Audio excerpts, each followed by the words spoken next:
خصوصاً على أفضلهم وخاتم النبيين محمد الأمين وعلى آله وصحبه أجمعين. أما بعد فقد قال الله تبارك وتعالى في آخر سورة بني إسرائيل: أعوذ بالله من الشيطان الرجيم بسم الله الرحمن الرحيم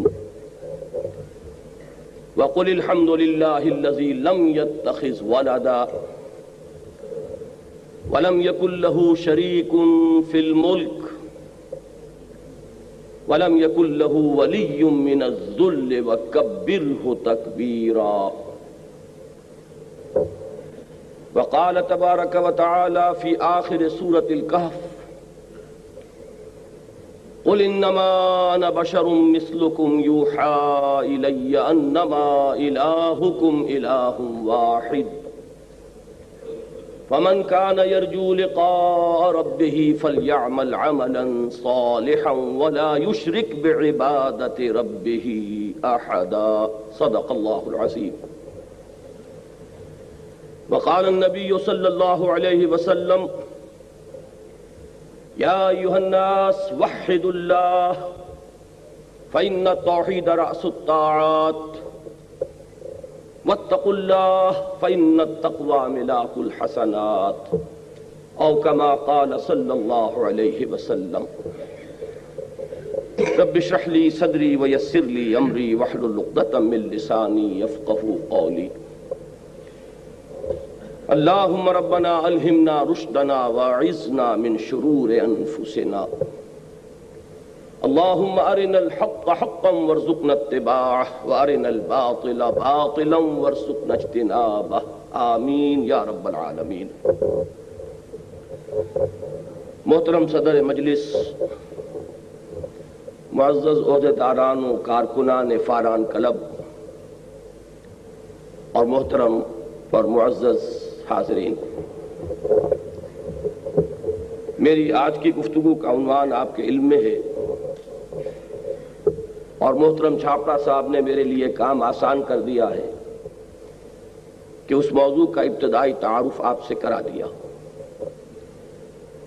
میں یہ سمجھتا ہوں کہ یہ بات کسی باشعور مسلمان سے مخفی نہیں ہے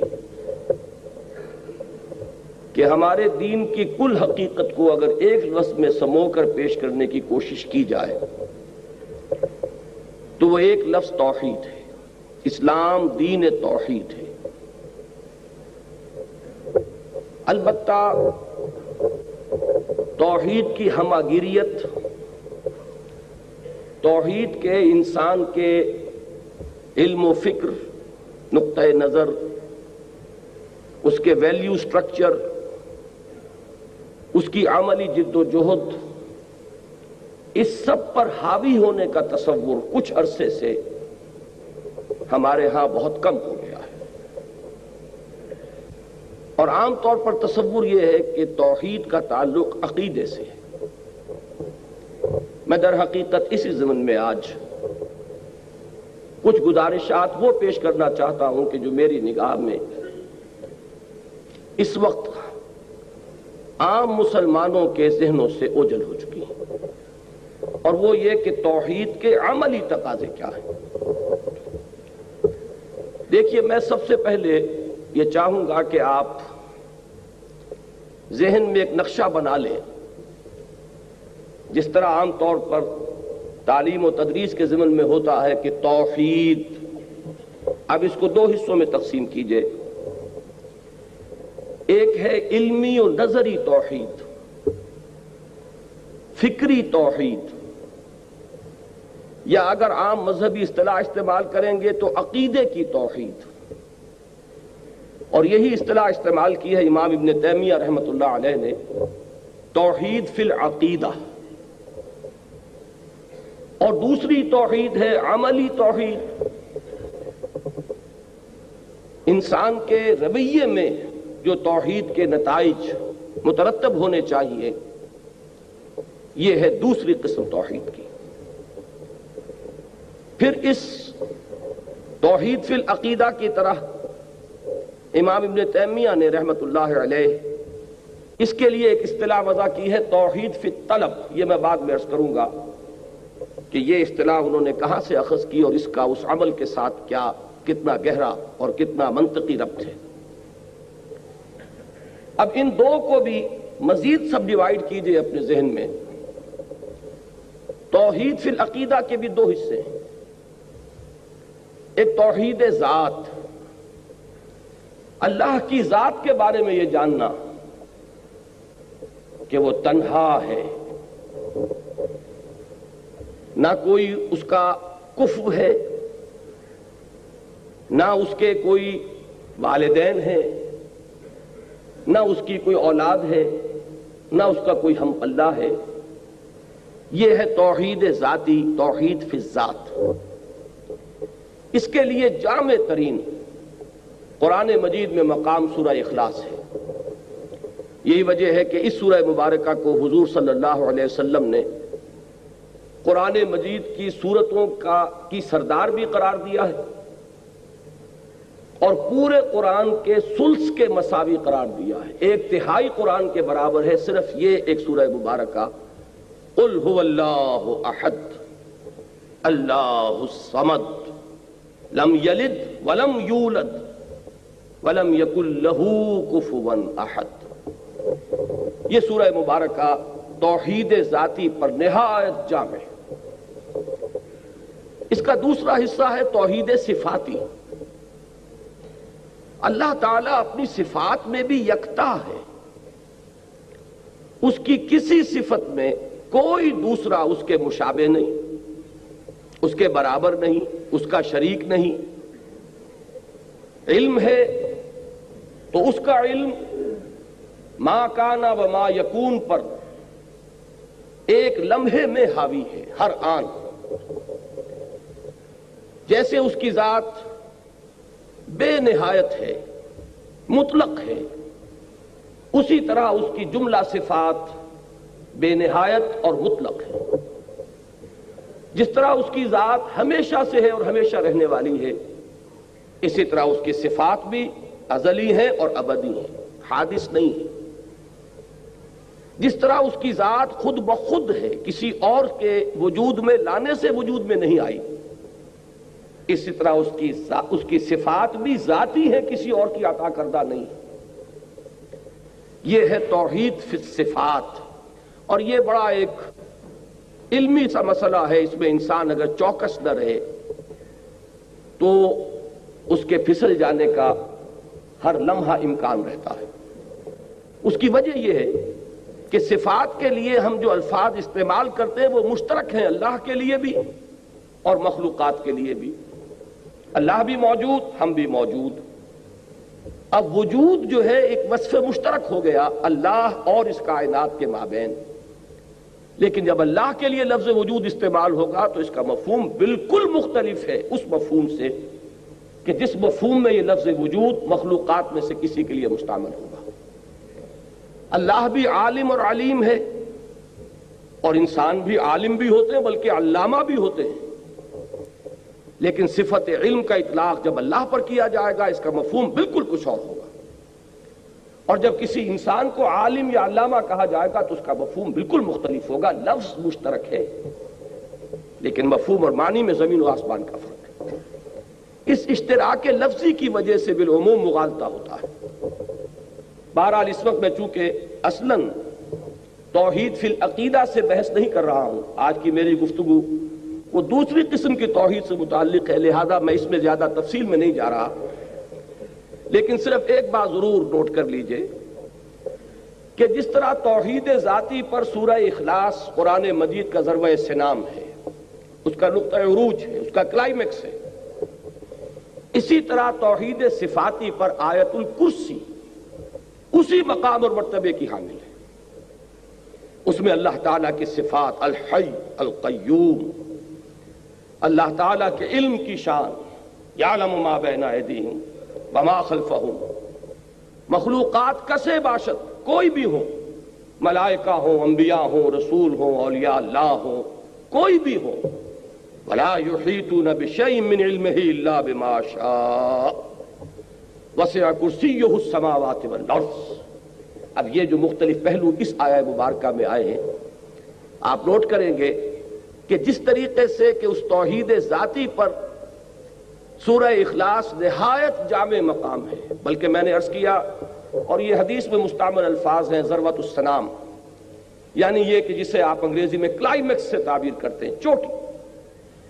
تو توحید فی ذات پر سورہ اخلاص قرآن مجید کا کلائمیکس ہے، اور توحید صفاتی پر آیت الکرسی۔ یہی وجہ ہے کہ نبی اکرم صلی اللہ علیہ وسلم نے اس آیہ مبارکہ کو تمام آیات قرآنیہ کی سردار قرار دیا۔ اسی طریقے سے اب توحید عملی کے بھی دو حصے کیجئے۔ ایک ہے توحید کے عملی تقاضے انفرادی سطح پر، مجھ سے تقاضا کیا ہے ایک فرد کی حیثیت سے، اور دوسرا ہے توحید کے عملی تقاضے اجتماعی سطح پر، نظام اجتماعی میں کیا تقاضا ہے کہ جو پورا کر دیا جائے تو اس معاشرے کو یا اس ریاست کو ایک موحد ریاست یا موحد معاشرہ قرار دیا جا سکتا ہے۔ میں یہاں یہ عرض کرتا چلوں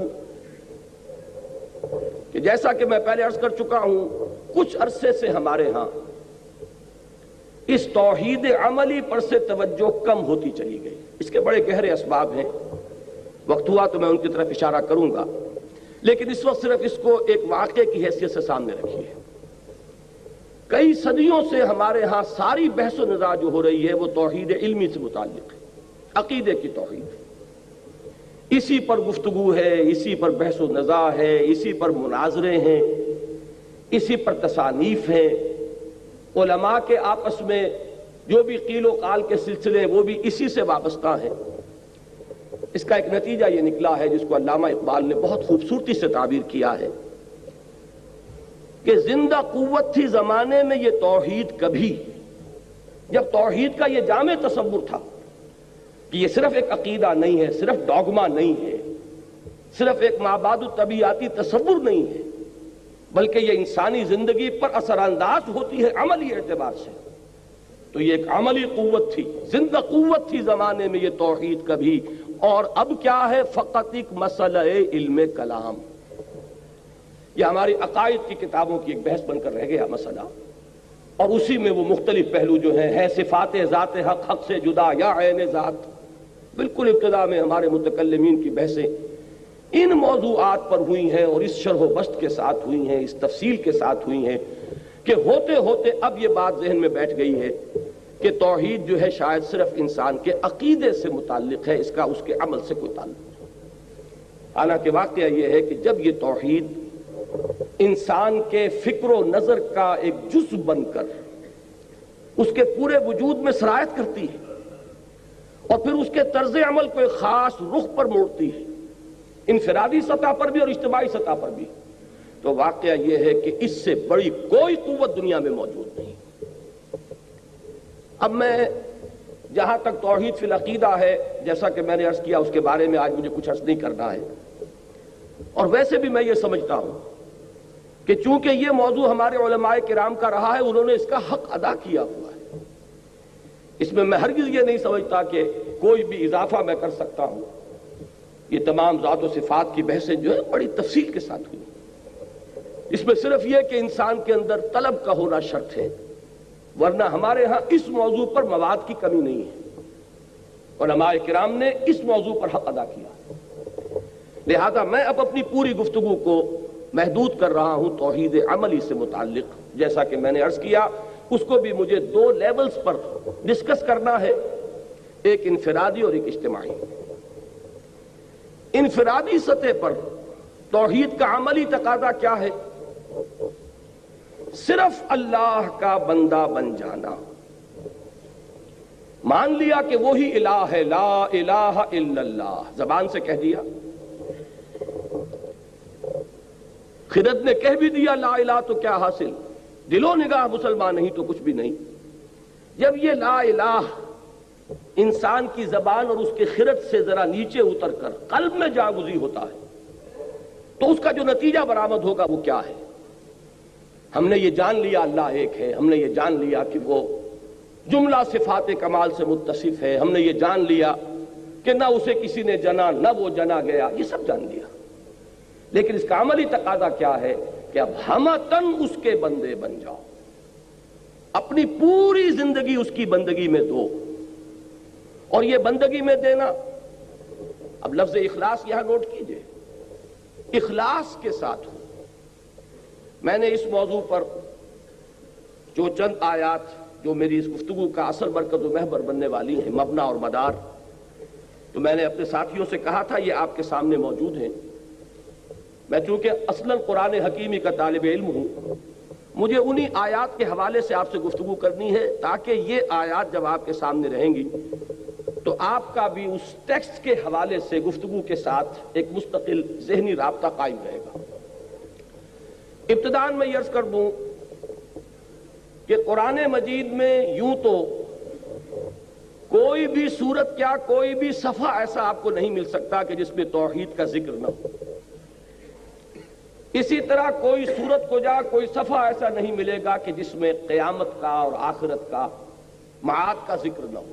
یہ دو وہ بنیادی چیزیں ہیں کہ جو انسان کو اس رخ پر ڈالنے کے لیے موٹیویٹ کرتی ہیں کہ جس پر اسلام اس کو ڈالنا چاہتا ہے۔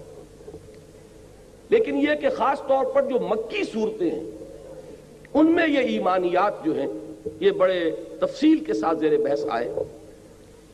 ان میں سے 4 صورتوں کا میں ذکر کرنا چاہتا ہوں کہ جو میرے نزدیک توحید عملی پر ضربہ سنام ہے قرآن مجید کا۔ یہ سورہ زمر، پھر سورہ مومن، پھر سورہ حامیم السجدہ، اور اس موضوع پر کلائمیکس جو ہے وہ سورہ شورا ہے۔ میں نے یہاں چند آیات تو سورہ زمر کی آپ حضرات کے لیے یہ مطبوعہ شکل میں فراہم کی ہیں اور چند آیات سورہ شورا کی۔ اب ذرا اندازہ کیجئے کہ توحید کا یہ انفرادی سطح پر تقاضا کس شد و مت کے ساتھ سامنے آ رہا ہے۔ سورہ زمر کی آیات پڑھیے۔ تنزیل الکتاب من اللہ العزیز الحکیم، اس قرآن کا اس کتاب کا نزول ہے، اس کی تنزیل ہے اس ہستی کی طرف سے، اس اللہ کی جانب سے جو العزیز ہے الحکیم ہے۔ انا انزلنا الیک الکتاب بالحق،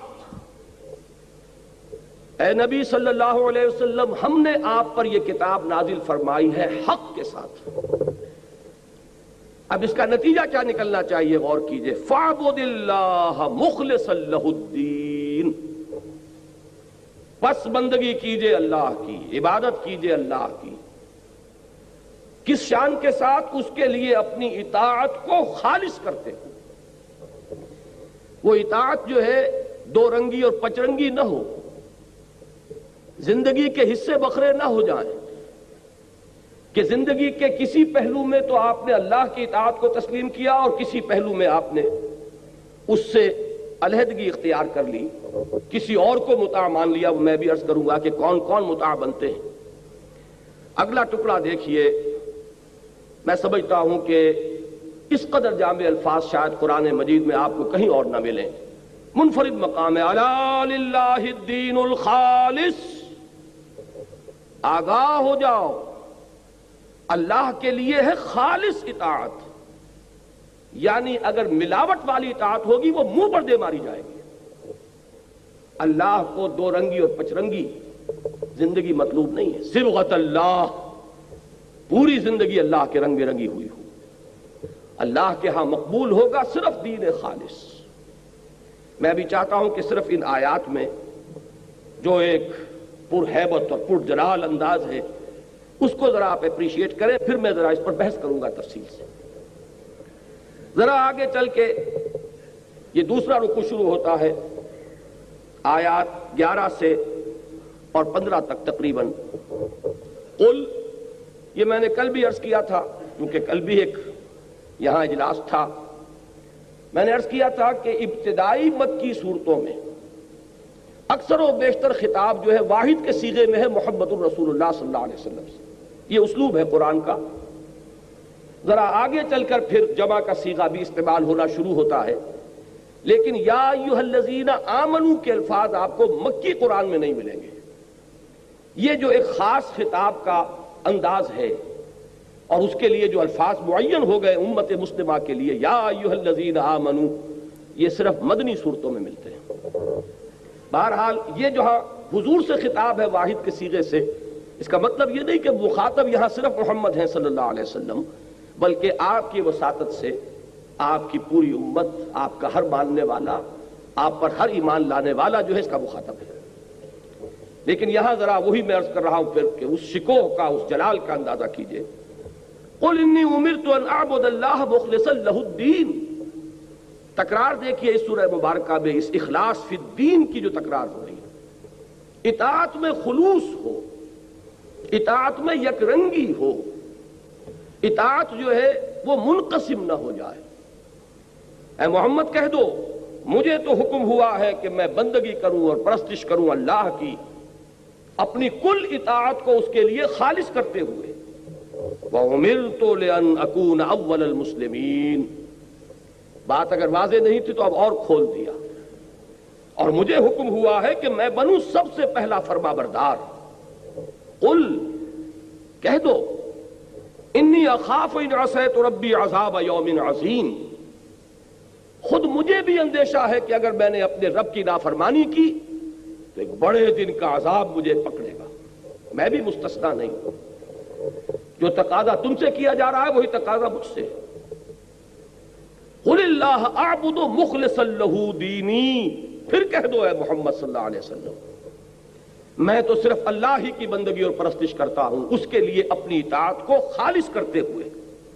فاعبدوا ما شئتم من دونہ، تو پوجو اور بندگی کرو جس کی چاہو اس کے سوا۔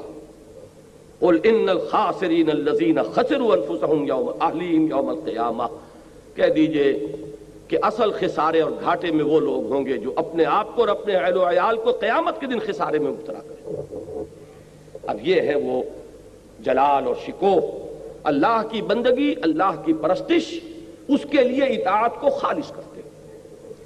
تیسری مرتبہ دیکھیے سورہ زمر کے پھر آخری حصے میں پھر مضمون آ رہا ہے، اور یہ میں سمجھتا ہوں کہ اس موضوع پر جلال کا انداز جو ہے وہ یہاں میں سمجھتا ہوں کہ قرآن مجید میں یہ مقام اس جلالی رنگ کے اعتبار سے منفرد ہے، بلکہ پھر میں وہی لفظ استعمال کروں گا کہ نقطہ عروج ہے۔ قل فغیر اللہ تأمرونی اعبد ایھا الجاہلون، اے نبی ان سے کہہ دیجئے کہ اے جاہلو، یہ جاہل کے لفظ کو سمجھ لیجئے عام طور پر اردو میں مستعمل ہے ان پڑھ کے لیے، عربی میں جاہل کے معنی ان پڑھ نہیں ہے۔ جاہل کے معنی ہے جذبات و خواہشات کا بندہ، مشتعل مزاج انسان جو خواہشات اور شہوات اور جذبات کے ہاتھ میں اپنی لگام دیے ہوئے۔ ایک وہ ہے کہ جو عقل سے راستہ دیکھتا ہے، جو اپنی خرد سے، اپنے عقل سے کام لیتا ہے، قومی یعقلون، اور ایک وہ لوگ ہیں کہ جو عقل کو بالائے طاق رکھ کر صرف جذبات اور خواہشات کی پیروی کرتے، وہ جاہل۔ تو اے حرص و ہوا کے بندو، اے خواہشات کے غلاموں، کیا تم مجھ سے بھی یہ توقع رکھتے ہو، مجھے بھی مشورہ دے رہے ہو کہ اللہ کے سوا کسی اور کی بندگی کروں؟ وَلَقَدْ أُوحِيَ إِلَيْكَ وَإِلَى الَّذِينَ مِن قَبْلِكَ لَئِنْ أَشْرَكْتَ لَيَحْبَطَنَّ عَمَلُكَ وَلَتَكُونَنَّ مِنَ الْخَاسِرِينَ۔ اور اے نبی سن لیجئے کان کھول کر، یہ بات آپ کے جانب بھی وحی کی جا چکی ہے، اور آپ سے جو پہلے انبیاء اور رسول آئے ان سب کے جانب بھی وحی کی جا چکی ہے کہ اگر بالفرض آپ نے بھی شرک کیا تو آپ بھی لازماً خسارہ پانے والوں میں سے ہو جائیں گے۔ لَئِنْ أَشْرَكْتَ لَيَحْبَطَنَّ عَمَلُكَ وَلَتَكُونَنَّ مِنَ الْخَاسِرِينَ، اور آپ کے تمام اعمال حبط ہو جائیں گے اور آپ یقیناً خسارہ پانے والوں میں سے ہو کر رہیں گے۔ بَلِ فَاعْبُدْ، بس ایک ہی اللہ کی بندگی کرو، وَكُن مِّنَ الشَّاكِرِينَ، اور اس کے شکر گزار بندوں میں سے بن جاؤ۔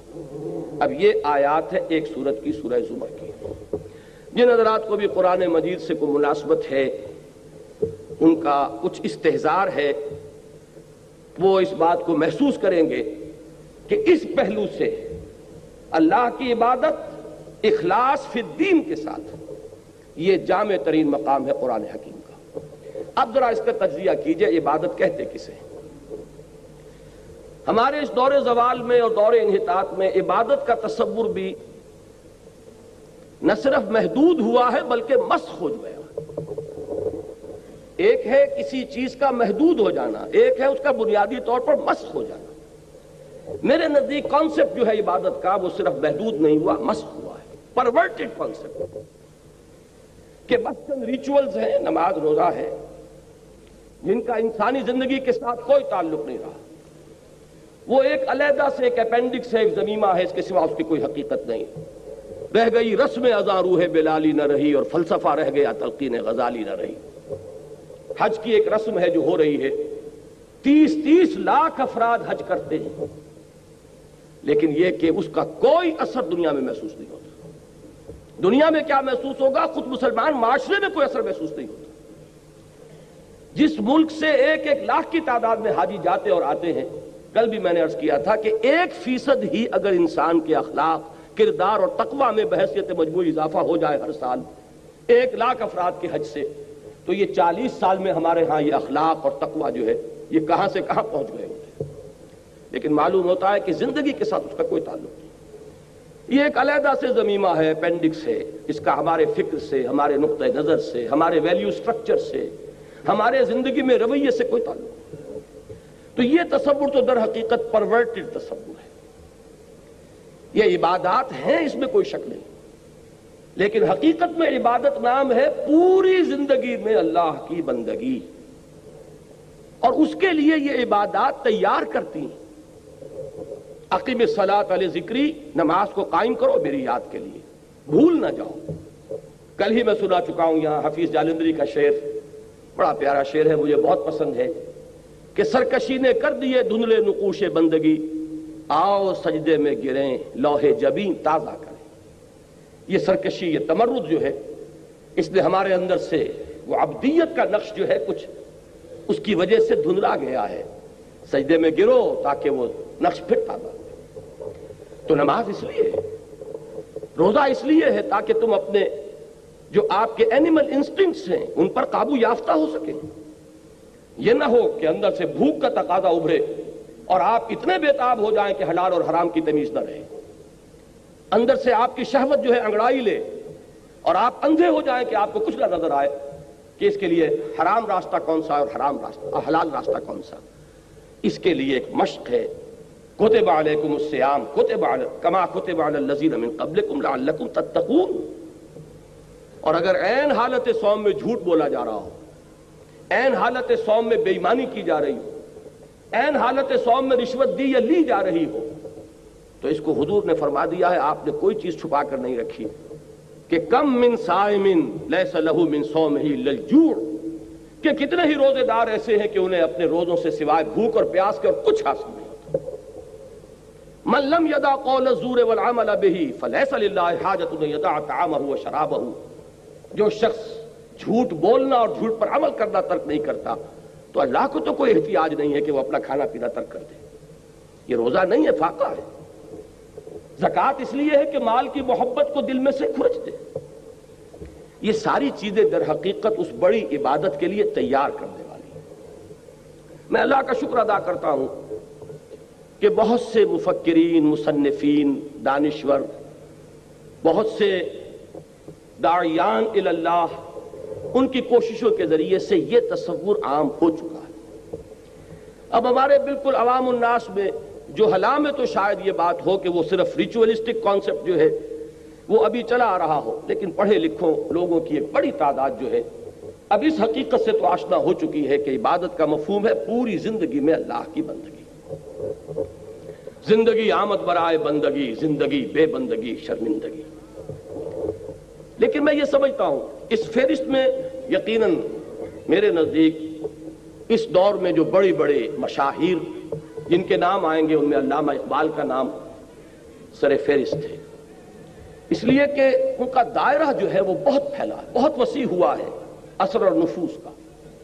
پھر اسی میں آپ کو مولانا مودودی کا نام ملے گا جنہوں نے اس تصور کو واضح کیا ہے۔ یہ تصور جو ہے اور بھی بہت سے اہل قلم حضرات ہیں کہ جنہوں نے اب عام کر دیا ہے۔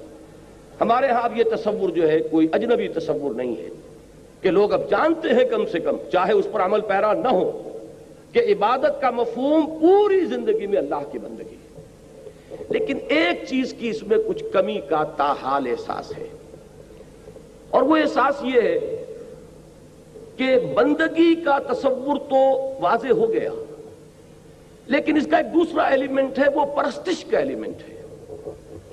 ایک اطاعت کا ایلیمنٹ ہے، دوسرا محبت کا ایلیمنٹ ہے۔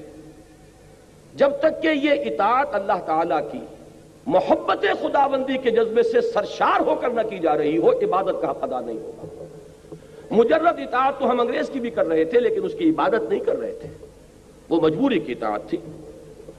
اطاعت مدینے کے منافقین بھی کرتے تھے محمد الرسول اللہ صلی اللہ علیہ وسلم کی اور اللہ کے احکام کی، لیکن یہ مجبوری کی اطاعت تھی۔ اللہ کی عبادت کے یہ دو اجزاء ہیں، اور اللہ تعالیٰ رحمت نازل فرمائے امام ابن تیمیہ اور حافظ ابن قیم رحمہم اللہ پر کہ انہوں نے خوب اس کو واضح کر دیا ہے۔ ہمارے ہاں ان سے پہلے جو جمہور ائمہ لغت ہیں، انہوں نے عبادت کا مفہوم بیان کیا تھا، العبادت التذلل۔ عبادت نام ہے کسی کے سامنے بچھ جانے کا، عاجزی اختیار کرنے کا، کسی کے سامنے جھک جانے کا۔ اور میرے نزدیک اس میں بہترین لفظ وہی ہے جو میں نے پہلے استعمال کیا، بچھ جانا۔ یہ تذلل کا صحیح ترین مفہوم ادا کرتا ہے۔ العبادت و تذلل، یہ تو گویا کہ اس لفظ کے اندر ہمیشہ سے یہ مفہوم موجود تھا، لیکن امام ابن تیمیہ اور حافظ ابن قیم نے یہ دو اجزاء علیحدہ علیحدہ کر کے بیان کیے۔ العبادت و تجمع اصلین، یہ عبارت ہے حافظ ابن قیم کی جو شاگرد رشید امام ابن تیمیہ کے رحمہ اللہ۔ العبادت تجمع اصلین، غایت الحب مع غایت الذل والخضوع، حد درجے کی اللہ کی محبت اور اس کے تحت حد درجے میں اللہ کے سامنے بچھ جانا، جھک جانا۔ یہی وجہ ہے کہ میں دو الفاظ فارسی کے استعمال کیا کرتا ہوں لفظ عبادت کے مفہوم کو ادا کرنے کے لیے۔ محض بندگی کافی نہیں ہے، اگرچہ شیخ سعدی رحمۃ اللہ علیہ نے یہ اس آیہ مبارکہ کی اصل میں ترجمانی کی ہے کہ وَمَا خَلَقْتُ الْجِنَّ وَالْإِنسَ إِلَّا لِيَعْبُدُونَ، کہ زندگی آمد برائے بندگی، زندگی بے بندگی شرمندگی۔ لیکن یہ کہ محض بندگی سے عبادت کا حق ادا نہیں ہوگا جب تک کہ لفظ پرستش اس میں شامل نہ کیا جائے۔ پرستش آپ کو معلوم ہے کہ اس میں اصل شے محبت ہوتی ہے۔ پرستار، قوم پرست، وطن پرست، زر پرست، اس پرستش میں اصل شے ہے محبت، کسی چیز کے ساتھ دلی لگاؤ۔ جب یہ دونوں چیزیں یکجا ہو جائیں گی، جیسا کہ میں نے ابھی آپ کو الفاظ سنائے، غایت الحب مع غایت الذل والخضوع، حد درجے کی محبت اللہ کی اور حد درجے کا اس کے سامنے بچھ جانا، دو کیفیتیں جمع ہو جائیں گی تو اللہ تعالیٰ کی عبادت کا حق ادا ہوگا۔ اب وہ نوٹ کیجئے ان دونوں کو، بلکہ ان میں ایک جو ریشیو پروپورشن ہے اس کو بھی ایک مثال سے سمجھ لیجئے۔ جیسے میرا یہ جسم ہے، نظر یہ آ رہا ہے، لیکن اس کا سارا وجود اس روح سے ہے یا جان سے ہے، یوں کہہ لیجئے۔ میں روح کی بحث میں اس وقت نہیں جانا چاہتا، وہ ایک علیحدہ شے ہے، لیکن جان، لیکن وہ نظر نہیں آتی۔ یہ دومن کا جو ہے وزن اس جسم کا ہے، اس جان کا نہیں ہے۔ بالکل اسی طریقے سے عبادت کا جسد جو ہے وہ اطاعت سے بنتا ہے۔ اطاعت تو نظر آ جائے گی، اللہ کا حکم آپ نے مانا کہ نہیں مانا، اللہ کے حکم سے سرتابی کی یا یہ کہ اس کے سامنے سر جھکا دیا، یہ سب کے سامنے ہوگا، اور یہی ہے اس کا وہ جسد ظاہری۔ البتہ اس کو عبادت بنانے والی اصل روح باطنی وہ محبت ہے اللہ کی۔ اگر اس کی چاشنی شامل نہ ہو تو بس یہ پھر ایک مارے باندھے کی اطاعت ہے، عبادت نہیں۔ اب ان دونوں چیزوں کو علیحدہ علیحدہ سمجھیے۔ توحید فی الاطاعت کیا ہے جس پر یہاں زور دیا گیا؟ مخلصا لہ الدین، اللہ کے لیے اپنی اطاعت کو خالص کرتے ہوئے۔ اور شرک فی الاطاعت کیا ہے؟ اسی طرح توحید فی المحبت کیا ہے اور شرک فی المحبت کیا ہے؟ میں چاہتا ہوں کہ بالکل الجبرہ کے قواعد کی طریقے سے ان چیزوں کو سمجھیے۔ توحید فی الاطاعت کیا ہے؟ اللہ تعالی جملہ اطاعتوں کی نفی نہیں کرتا۔ اطاعت کرو والدین کی، اطاعت کرو اساتذہ کی، اطاعت کرو اولو الامر منکم کی، لیکن مطاع مطلق صرف اللہ ہوگا، ساری اطاعتیں اس کی اطاعت کے تابع ہو گئیں تو توحید فی الاطاعت۔ کوئی ایک اطاعت بھی اس کی اطاعت سے آزاد ہو کر اس کے برابر آ کر بیٹھ گئی یا اس سے بالا تر ہو گئی تو یہ شرک فی الاطاعت۔ اس کو حضور صلی اللہ علیہ وسلم نے یوں ادا فرمایا کہ لا طاعت لمخلوق فی معصیت الخالق، مخلوق میں سے کسی کی اطاعت نہیں کی جائے گی کسی ایسے معاملے میں کہ جس میں خالق کی معصیت لازم آ رہی۔ اس دائرے کے اندر والدین کا حکم مانو، بیوی شوہر کا حکم مانے، طالب علم اساتذہ کا حکم مانے، مرید مرشد کا حکم مانے، عام شہری جو بھی حکام ہیں ان کے حکم مانے، لیکن یہ کہ ان تمام اطاعتوں پر سب پر حاوی اطاعت اللہ کی اطاعت ہو جائے تو یہ ہے توحید فی الاطاعت۔ اور کوئی ایک اطاعت بھی اگر اس کے ہم پلہ ہو گئی، اس کی اطاعت سے آزاد ہو گئی تو یہی شرک فی الاطاعت ہے۔ اور شرک فی الاطاعت شرک فی العبادت ہوگی، اس لیے کہ عبادت کا جزو اعظم اطاعت ہے۔ اب یہ اگر آپ نے الجبر کا یہ اصول سمجھ لیا تو اب اس کو اپلائی کیجئے، بڑے بڑے پرابلمز حل ہو جائیں گے۔ سب سے پہلا جو آپ سے اطاعت کا طلبگار بنتا ہے وہ آپ کا اپنا نفس ہے۔ مولانا روم کا بڑا پیارا شعر ہے کہ نفس ماں ہم کم طرز فرعون نیست لیکن اورا عون ایرا عون نیست۔ بڑی عجیب اور بڑی پیاری صنعت لفظی ہے اس میں۔ میرا نفس بھی فرعون سے کم نہیں ہے۔ کیوں کہ فرعون کیا کہتا تھا کہ یہ مصر کی حکومت میری ہے، الیس لی ملک مصر وہذہ الانہار تجری من تحتی، یہاں میرا حکم چلے گا، میں نہیں جانتا کون اللہ کون رسول کون موسیٰ کون ہارون، کیا حلال کیا حرام، میرا حکم چلے گا۔ اسی طریقے سے میرا یہ نفس بھی کہتا ہے کہ یہ جو وجود ہے اس پر میری مرضی چلے گی، یہ میری مملکت ہے، میری سلطنت ہے، میں نہیں جانتا کیا حلال کیا حرام، کیا جائز کیا ناجائز، جو میرا تقاضا ہے پورا کرو۔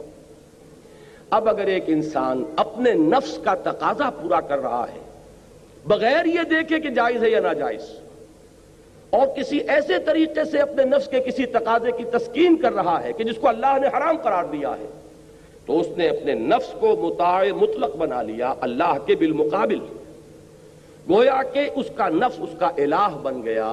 قرآن مجید نے 2 مقامات پر اس کو صاف کر دیا، ارأیت من اتخذ الہہ ہواہ افانت تکون علیہ وکیلا۔ اے نبی آپ نے غور کیا اس شخص کے حال پر جس نے اپنی خواہش نفس کو اپنا معبود بنایا ہوا ہے؟ ذرا نوٹ کیجئے یہاں لفظ الہ کا آیا ہے کہ یہ بیٹھ کر 1000 دانے کی تسبیح پڑھ رہا ہے لا الہ الا اللہ لا الہ الا اللہ، لیکن اس بدبخت کا نفس اندر جو ہے الہ بنا بیٹھا ہے، جو مخلوت می روند آکار دیگر می کنند، وہاں جا کر اس کا نفس اس کا معبود ہوتا ہے۔ معلوم یہ ہوا اے نبی کیا آپ ایسے شخص کی ذمہ داری قبول کر سکتے ہیں جس نے کہ اپنی خواہش نفس کو اپنا الہ بنا لیا ہے؟ لفظ الہ تاکہ کوئی اشتباہ نہ رہے، یا لفظ مطاع آتا تو شاید آپ کہتے کہ مطاع کا لفظ الہ کا لفظ تو نہیں۔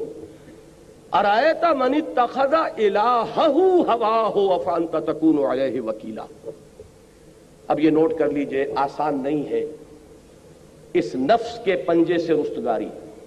وہ جو میں عرض کر رہا تھا کہ بڑی پیاری صنعت لفظی ہے اس شعر میں، لیکن اورا عون ایرا عون نیست، عون کہتے مدد کو، پنجابی میں یہ لفظ اسی سینس میں مستعمل ہے، مدد، یعنی اگر لاؤ لشکر ہے تو یہ فرعون کے پاس لاؤ لشکر تھا، لہذا اس نے زبان سے بھی کہہ دیا انا ربکم الاعلی، میں فقیر درویش ہوں، میرے پاس کوئی لاؤ لشکر نہیں، لہذا میں زبان سے تو کچھ نہیں کہتا، لیکن نفس میرا اندر سے یہی کہتا۔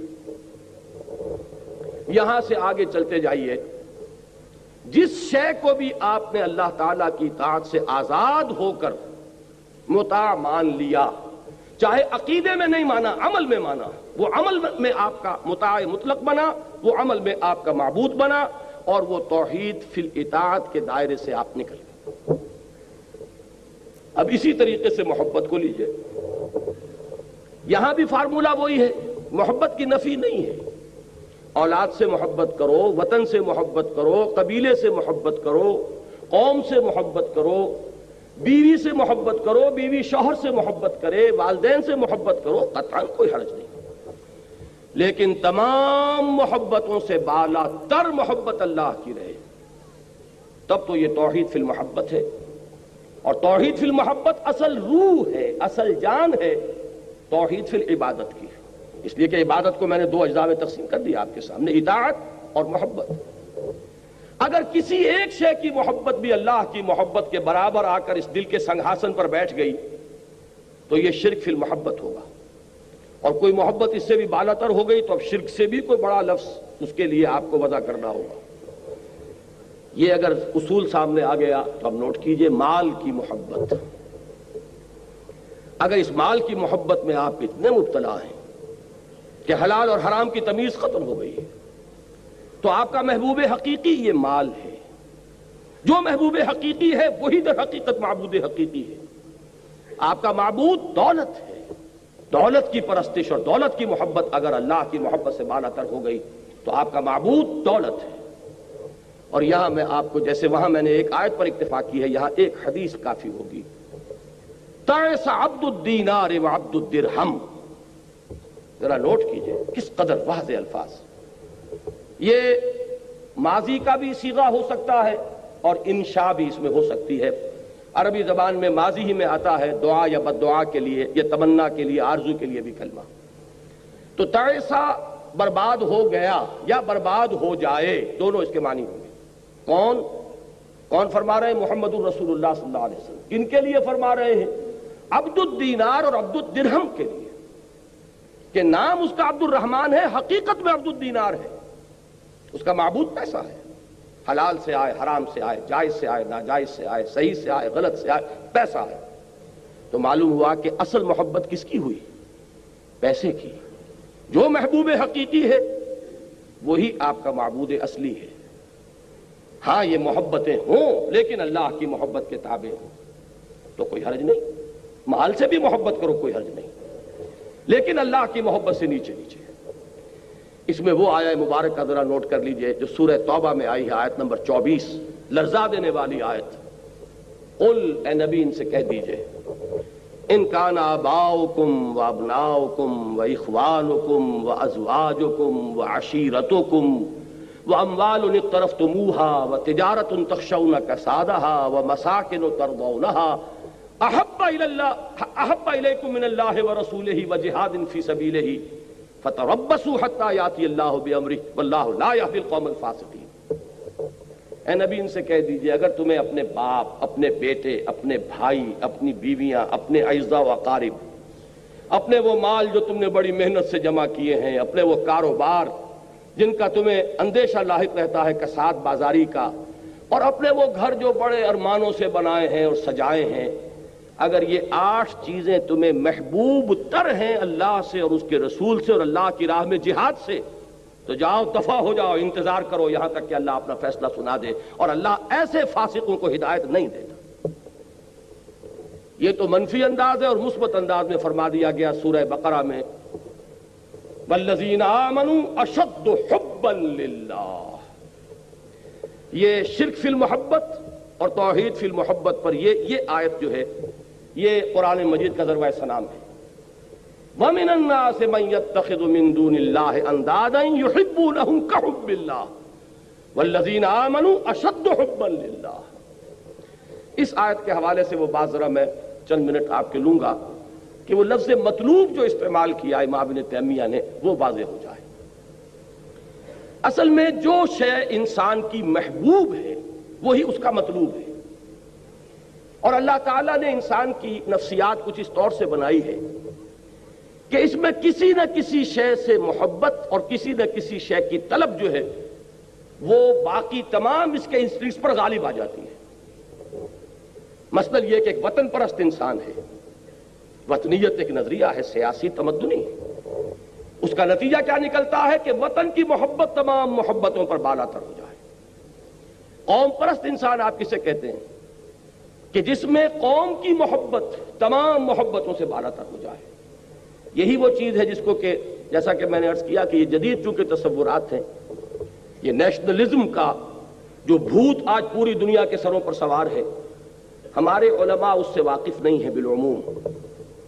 اس کو پہچاننے والا وہی شخص ہو سکتا تھا جس نے اپنے بارے میں کہا ہے کہ میں خود اس آگ میں ڈالا گیا ہوں مثل خلیل، کہ میں اس آگ میں ڈالا گیا ہوں مثل خلیل، جدید فکر، جدید تہذیب، جدید تمدن کو اندر سے جا کر جس نے دیکھا تھا، وہ شخص تھا کہ جس نے اس کو پہچانا کہ یہ وطنیت کا نظریہ جو ہے اس دور میں یہ سب سے بڑا شرک ہے، اس لیے کہ اس میں وطن کی محبت کو تمام محبتوں پر بالاتر کیا جاتا ہے۔ وطن کی جے، یہ کیا ہے؟ وطن کی عظمت کا ترانہ ہے جو اب آپ گاتے ہیں کھڑے ہو کر، یہ اس کی عبادت ہے جو آپ سر انجام دیتے ہیں۔ وطن کے جھنڈے کو سلامی جو دی جاتی ہے، حقیقت میں اس دور کے شرک کے سب سے بڑے مظاہر یہ ہیں، لیکن یہ کہ اس کو پہچانا کس نے؟ اس مرد قلندر نے جو جانتا تھا کہ وطنیت گفتار نبوت میں وطن اور ہی کچھ ہے۔ یہ بات، یہ جو آپ نے وطن کا لفظ کہیں پڑھ لیا، اور یہ جو آج کی سیاست ہے اس میں وطن اور ہی کچھ ہے۔ اس دور میں میں اور ہے، جام اور ہے، جم اور، ساقی نے بنا کی روش لطف و ستم اور، مسلم نے بھی تعمیر کیا اپنا حرم اور، تہذیب کے آزر نے ترشوائے صنم اور، ان تازہ خداؤں میں بڑا سب سے وطن ہے، جو پیرہن اس کا ہے وہ مذہب کا کفن ہے۔ نظارہ دیری نہ زمانے کو دکھا دے، اے مصطفی خاک میں اس بت کو ملا دے، اسلام تیرا دیس ہے تو مصطفی ہے۔ یہ جو نظریہ ہے، اب میں عرض کر رہا تھا کہ انسان کی اس کی کچھ نفسیاتی ساخت ایسی ہے، اس کو بہت خوبصورتی سے اور بڑی ڈیٹیلز میں ڈسکس کیا ڈاکٹر رفیع الدین نے، آئیڈیالوجی آف دی فیوچر، جو ان کی مارکۃ الآراء کتاب ہے، کہ انسان کسی نہ کسی شے سے محبت کرنے پر مجبور ہے، اور اس کی محبت میں پھر وہ مشقتیں جھیلتا ہے، قربانیاں دیتا ہے، فاقے کرتا ہے اور لذت محسوس کرتا ہے۔ یعنی ہمارے ویسٹرن سائیکالوجسٹ جو ہیں وہ تو سب سے بڑا انسٹنکٹ کہیں گے پریزرویشن آف دی سیلف، انسان کا سب سے بڑا انسٹنکٹ جو ہے اپنے وجود کا تحفظ ہے، لیکن آپ غور کیجئے کمیونسٹ کو کہ وہ کس طرح اپنی جان کی بازی کھیلتا ہے اپنے اس انقلاب کے لیے کہ جو اس کے پیش نظر ہے۔ اندازہ کیجئے ان جاپانیوں کا جو بموں میں بیٹھ کر گئے ہیں، انہیں معلوم ہے کہ میرے تو چیتھڑے اڑ جائیں گے، یہ بم جب میں کسی جہاز کی چمنی میں لے کر اتروں گا تو میرا تو وجود کہیں نہیں رہے گا، وہ جہاز کے ٹکڑے تو بعد میں ہوں گے۔ معلوم ہوا کہ سب سے بڑا اینیمل انسٹنکٹ جو ہے وہ کسی ازم کے یا کسی محبت یا کسی نظریے اس کے تابع ہو کر رہ گیا ہے۔ انسان فاقے کرتا ہے، اسے دلی مسرت حاصل ہوتی ہے کہ میں نے اپنے نظریے کے لیے فاقہ کیا ہے، میں نے اپنے مقصد زندگی کے لیے جیل کاٹی ہے، میں نے اپنے مقصود کے لیے سختیاں جھیلی ہیں۔ تو یہ جو ہے کسی نہ کسی شے کو اپنا محبوب بنانا اور مطلوب بنانا، یہ انسان کی فطرت ہے۔ اب جن لوگوں کی رسائی تو اللہ تک ہو گئی تو وہ تو محبوب حقیقی ہے ہی ہے، لیکن جن کی رسائی وہاں نہیں ہوئی انہوں نے کسی نہ کسی کو تراش لیا ہے، اس کو اپنا محبوب بنایا ہے۔ می تراشد فکر ما ہر دم خدا بندے دیگر، رست از یک بندتا افتاد در بندے دیگر۔ مجبور ہے انسان کہ کسی نہ کسی کو تراش کر اور اپنے دل کے سنگھاصل پر بٹھائے، وہ کوئی نظریہ بھی ہو سکتا ہے۔ ایک تخیل کے حسن مبہم پر ساری ہستی مٹائی جاتی ہے۔ انسان ایک نظریے کے لیے بھی اپنا سب کچھ قربان کرنے کے لیے تیار ہوتا ہے، یہ ہے اس کا مطلوب۔ قرآن مجید میں یہ سورہ حج کے آخری رکوع میں آیا ہے، ضعف الطالب والمطلوب، اللہ کے سوا کسی کو تم نے مطلوب بنایا تو وہ مطلوب بھی بیچارہ اور عاجز، اور طالب اس سے بھی بڑھ کر عاجز اور بیچارہ۔ جس کا مطلوب عاجز اور بیچارہ ہے، ایک ہی مطلوب حقیقی اور وہ اللہ ہے۔ یہ ہے وہ مطلوب کا لفظ جس کو امام ابن تیمیہ رحمۃ اللہ علیہ نے استعمال کیا۔ انسان کا مطلوب صرف اللہ بن جائے، اور یہ بات آپ نے سنی ہوگی، ہمارے ہاں صوفیہ کے حلقے میں یہ عام ہے کہ لا الہ الا اللہ، اس کا ایک مفہوم ہے عوامی سطح پر، وہ کیا ہے؟ لا معبود الا اللہ۔ اور اس کا ایک مفہوم ہے جو اس سے ذرا اونچا اٹھتا ہے انسان شعور کے اعتبار سے، اس کا لیول آف کانشسنس اگر بلند ہوگا تو اسی لا الہ الا اللہ کا مفہوم جو منکشف ہوگا وہ کیا ہوگا؟ لا مقصود الا اللہ، لا مطلوب الا اللہ، لا محبوب الا اللہ۔ یہاں تک پہنچے تو اب آپ کی وہ توحید عملی پوری ہوئی کہ آپ کا مقصود اللہ ہو، آپ کا مطلوب اللہ ہو، آپ کا محبوب اللہ ہو، اور پہلے میں نے عرض کیا آپ کا مطاع مطلق اللہ ہو، ساری اطاعتیں اس کی اطاعت کے تابع ہو جائیں۔ یہ ایک سجدہ جسے تو گراں سمجھتا ہے، ہزار سجدوں سے دیتا ہے آدمی کو نجات، لیکن آسان کام نہیں ہے، بہت کٹھن کام ہے۔ اس کے لیے یہ ہے کہ انسان کو اپنے نفس کے پنجے سے رہائی حاصل کرنا ہی آسان نہیں، وہ فارسی زبان کی جب ہماری ابتدائی تعلیم ہوا کرتی تھی تو تختی پر لکھ کے استاد دیتے تھے، کریماں بے بخشائے برحال ماں کہ ہستم اسیر کمند ہوا، اے کریم میرے حال پر رحم فرما کہ میں تو اپنی خواہشات کے پھندوں میں پھنسا ہوا ہوں، کہ ہستم اسیر کمند ہوا، اس کمند ہوا و ہوس کی اسیری سے اپنے آپ کو نکالنا آسان نہیں۔ لیکن بہرحال میں انفرادی سطح پر توحید کے عملی تقاضے کے ضمن میں اس پر اکتفا کر رہا ہوں۔ اللہ کا بندہ بننا، ہمتن اسی کا بندہ، پوری زندگی اسی کی اطاعت میں، یعنی تمام اطاعتیں اس کی اطاعت کے تابع، تمام محبتیں اس کی محبت کے تابع، تمام جتنے بھی اندر سے تقاضے اور طلبیں ابھرتی ہیں وہ تمام اللہ کی طلب کے تحت ہو جائے۔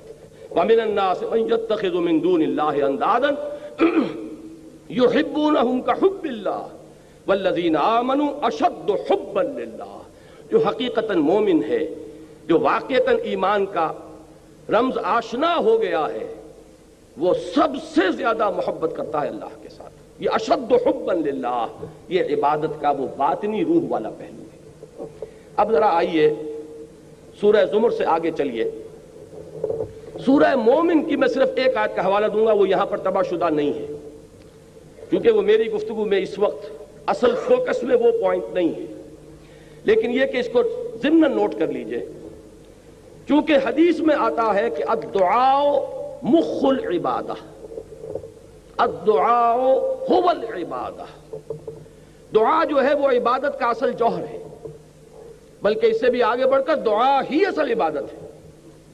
جس کو آپ پکارتے ہیں وہی آپ کا معبود ہے، جس کو آپ نے مشکل کشا سمجھا ہے وہی آپ کا معبود ہے، جس کو حاجت روا مانا ہے وہی آپ کا معبود ہے۔ یہ ہے وہ دعا کا پہلو۔ اس دعا کے ضمن میں اگرچہ قرآن مجید میں دوسرے مقامات پر لا تدعوا مع اللہ احدا، دیکھو اللہ کے سوا کسی اور کو مت پکارنا، اللہ کے ساتھ کسی اور کو شامل نہ کر لینا، یہ شرک فی الدعا ہے۔ لیکن مضمون کی مناسبت دیکھیے کہ سورہ مومن کے جو سورہ زمر کے متصلاً بعد آتی ہے، اس میں ایک تو وہ آیہ مبارکہ دعا کے موضوع پر وہ اہم ترین آیت ہے قرآن مجید کی، اور جمعوں کے خطبوں میں آپ نے بارہا سنی ہوگی، قال ربکم ادعونی استجب لکم ان الذین یستکبرون عن عبادتی سیدخلون جہنم داخرین۔ تمہارے رب نے یہ فرمایا ہے پکارو مجھے، مانگو مجھ سے، میں تمہاری دعائیں قبول کروں گا۔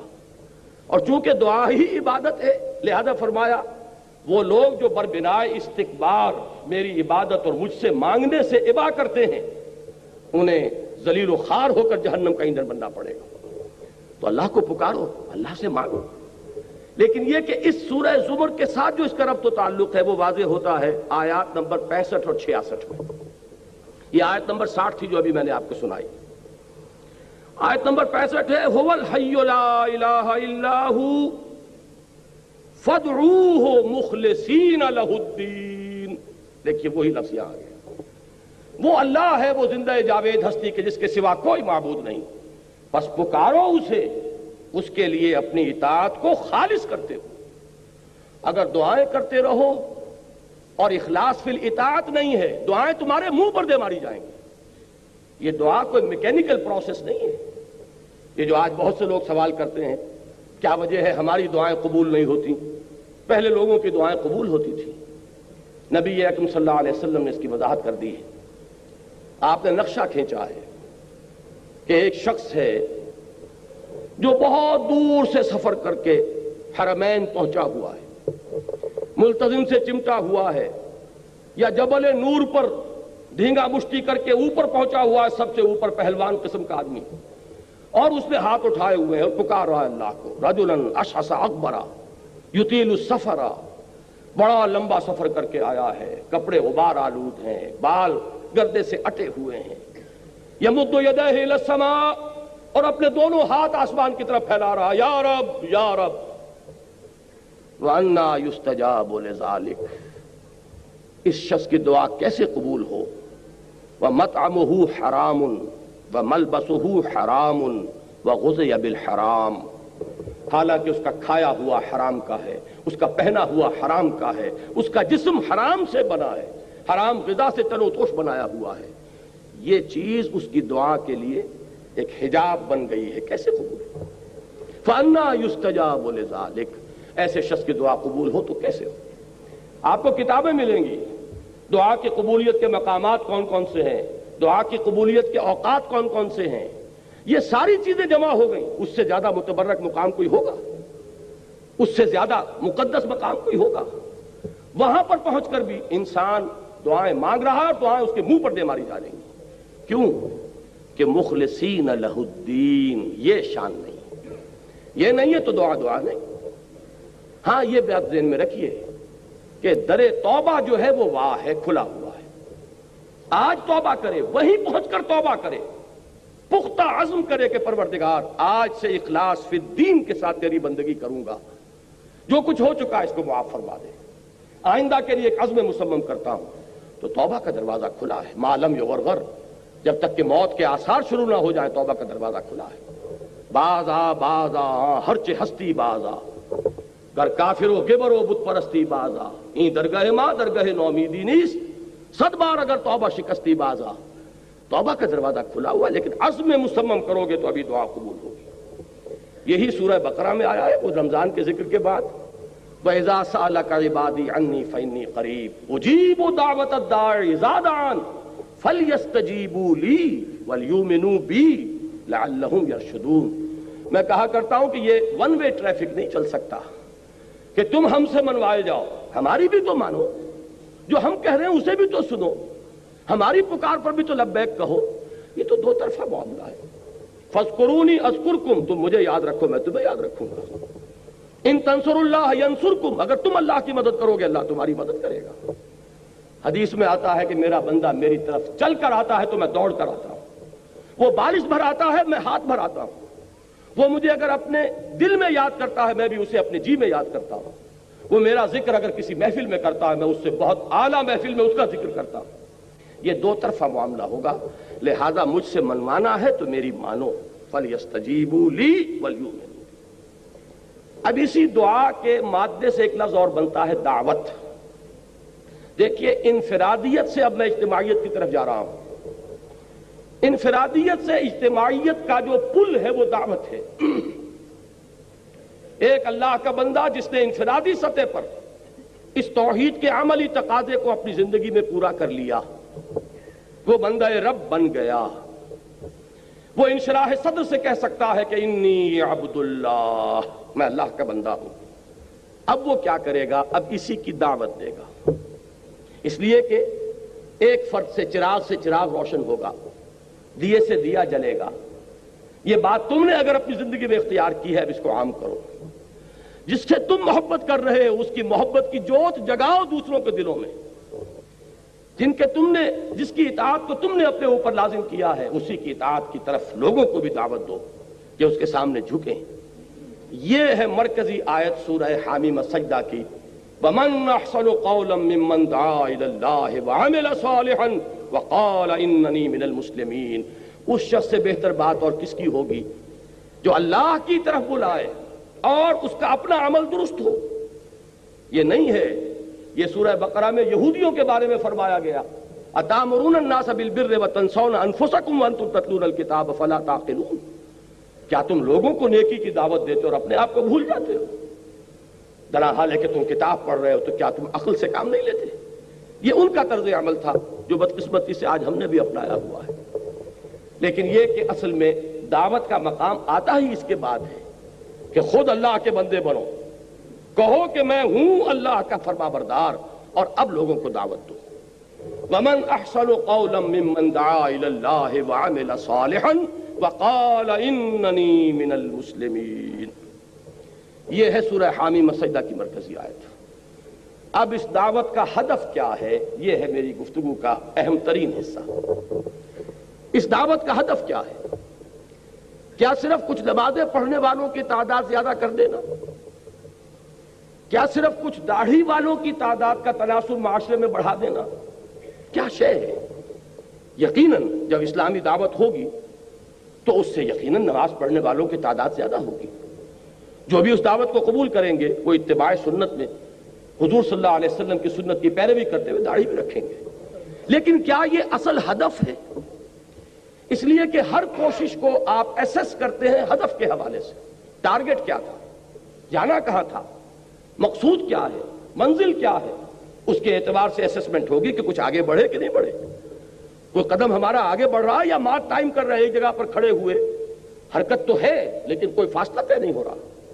یہ سارا اصل میں ود ریفرنس ٹو دی گول, جو بھی آپ کا ہدف ہے. ہدف کیا ہے اس دعوت کا؟ وہ ہے جو سورہ شورا کی یہ آیات 13 تا 15 جو اس موضوع پر قرآن مجید کا ذروہ سنام ہے. شرع لکم من الدین, تمہارے لیے بھی مقرر کیا ہے دین میں سے یا دین کے بارے میں. یہ دونوں ترجمے ہو سکتے ہیں لیکن نتیجے کے اعتبار سے کوئی فرق واقع نہیں ہوگا مفہوم میں. اب اتنا وقت نہیں ہے کہ میں ان کی باریکیوں میں جاؤں.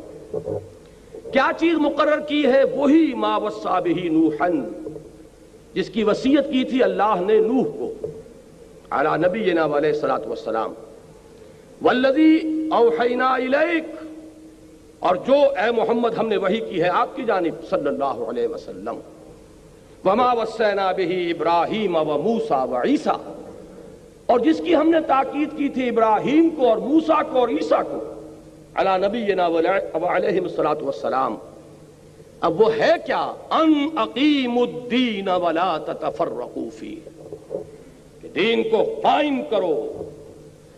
یہ دین ایک اجتماعی نظام کی حیثیت سے پوری اجتماعی زندگی پر غالب آ جائے. اس لیے کہ انسان آپ کو معلوم ہے گریگوریس اینیمل ہے, متمدن حیوان ہے, مل جل کر رہتا ہے. تمدن نے بڑے ارتقائی مراحل طے کیے ہیں. کبھی انسان غاروں میں رہتا تھا تو کوئی اجتماعیت تھی ہی نہیں, انفرادیت ہی انفرادیت تھی. اس سے آگے ایک قبیلے کا نظام بنا تو کچھ نہ کچھ اجتماعیت آئی.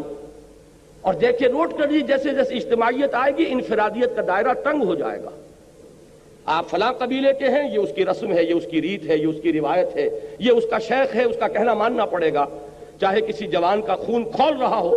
لیکن یہ کہ قبیلے کی روایت ہے, قبیلے کا نظم ہے, قبیلے کی قانون ہے, آپ کو پابندی کرنی پڑے گی. جہاں بھی نظام کی طرف پہلا قدم آیا ہے انفرادیت کا دائرہ سکڑنا شروع ہوا.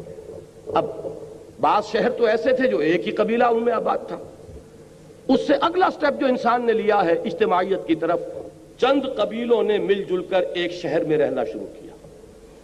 اس سے وہ چیز وجود میں آئی جسے آپ شہری ریاست کہتے ہیں, سٹی اسٹیٹ. اس لیے کہ جب چند قبیلے رہیں گے تو ایک تو ان کا اپنا اپنا یونٹ ہے, ان کے اپنے رسوم ہیں, رواجات ہیں, ان کی اپنی روایات ہیں.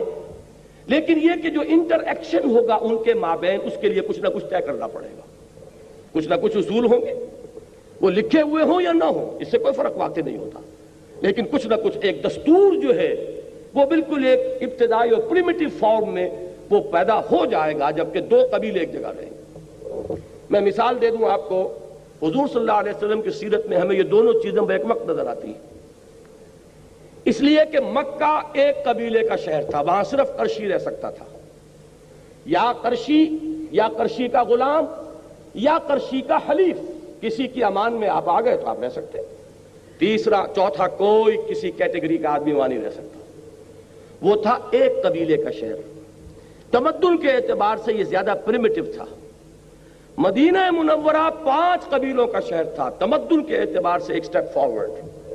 اس لیے کہ 3 قبیلے یہود کے آباد تھے, بنو نذیر, بنو قینقاع, بنو قریظہ, اور 2 تھے اصل عرب قبائل جو یمن سے آ کر آباد ہوئے, اوس اور خزرج. اب ظاہر بات ہے کہ ان کے مابین کچھ نہ کچھ طے ہوگا. قبیلے کا اپنا نظام تو چلے گا اپنی روایات کے مطابق, لیکن یہ کہ آپس میں معاملہ ہوگا تو کیسے ہوگا, کچھ نہ کچھ بات طے کرنی ہوگی. اور یہ بات شاید عجیب لگے بہت سے حضرات کو جن کے علم میں پہلے نہ ہو کہ ان کے ہاں یہ طے تھا کہ ایک اوسی کی قیمت کے مقابلے میں خزرجی کی قیمت 3 گنا ہوگی. اس لیے کہ خزرج بڑا قبیلہ تھا, اوس چھوٹا تھا. تو اگر کوئی خزرجی قتل کر دے اوسی کو تو فرض کیجئے کہ 10,000 دینے پڑے. تو اگر کوئی اوسی قتل کر دے گا خزرجی کو تو 30,000 دینے پڑیں گے. اب آپ سوچئے کہ جو اوسی نوجوان ہوتے ہوں گے ان کے خون کھولتے ہوں گے کہ نہیں, کہ کیا میرے خون کی قیمت اس خزرجی کے مقابلے میں ابتہائی ہے, یہ مجھ سے کوئی اعلیٰ تر انسان ہے. لیکن یہ کہ طے ہے، قبیلے کا آپس میں معاملہ بنا ہوا ہے، ماننا پڑے گا۔ تو یہ سٹی اسٹیٹ قائم ہوئی۔ سٹی اسٹیٹ سے آگے بڑھے آپ تو اب بڑی بڑی مملکتیں، ایمپائرز، اور حضور کے زمانے میں بھی یہ دو ایمپائرز تھے، Roman empire and the Persian empire. یہ دو عظیم اس وقت کی سپر پاورز تھیں۔ تاریخ کئی صدیوں سے جھولا جھول رہی تھی ان دونوں کے مابین۔ کبھی رومی آگے بڑھتے تھے، ایرانیوں کو دھکیل دیتے تھے پیچھے، کبھی ایرانی آگے بڑھتے تھے، رومیوں کو دھکیل دیتے تھے، کبھی تو وہ بالکل یورپ تک جا پہنچاتے تھے، جیسے کہ خسرو کے زمانے میں، سائرس کے زمانے میں ہوا ہے۔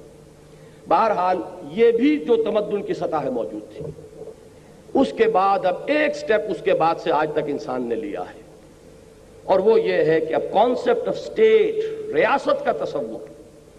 پہلے ریاست اور حکومت گڈمڈ تھے، آپ حکومت کے وفادار ہیں کہ ریاست کے وفادار ہیں، اس میں کوئی فرق نہیں تھا۔ جو بھی حاکم کے خلاف اگر کھڑا ہو گیا تو باغی قرار پایا۔ حضرت حسین رضی اللہ تعالیٰ عنہ کا معاملہ کیا تھا؟ لیکن آج انسان کا تمدن جو ہے ایک قدم اور آگے جا چکا ہے۔ اب ریاست علیحدہ ہے، حکومت علیحدہ ہے۔ ریاست ہے اصل شے جس کی وفاداری ہے، ریاست ہے کہ جس کے ساتھ آپ کا تعلق ہے۔ حکومت کو تو بنانا یہ آج عوام کا حق تسلیم کیا گیا، بنائیں یا بگاڑ دیں، ختم کر دیں، بدل دیں۔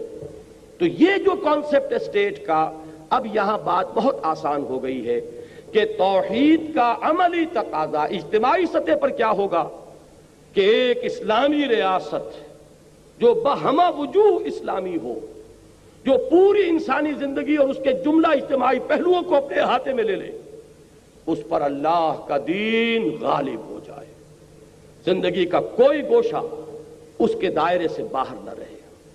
سماجی نظام ہو تو اس کے تحت، معاشی نظام ہو تو اس کے تحت، سیاسی نظام ہو تو اس کے تحت، قانون فوجداری ہو تو اس کا، قانون دیوانی ہو تو اس کا، قانون شہادت ہو تو اس کا، قانون وراثت ہو تو اس کا۔ اس میں صرف ایکوموڈیٹ کرتی ہے اسلامی ریاست کہ مائنورٹیز کو پرسنل لا میں ان کو اجازت دے دی جائے گی، وہ عبادت جس طرح چاہیں کریں، شادی بیاہ جیسے چاہیں کر لیں، نکاح طلاق کے جو قوانین چاہیں بنا لیں، لیکن یہ ہے کہ لا آف دی لینڈ وہ اللہ کا ہوگا۔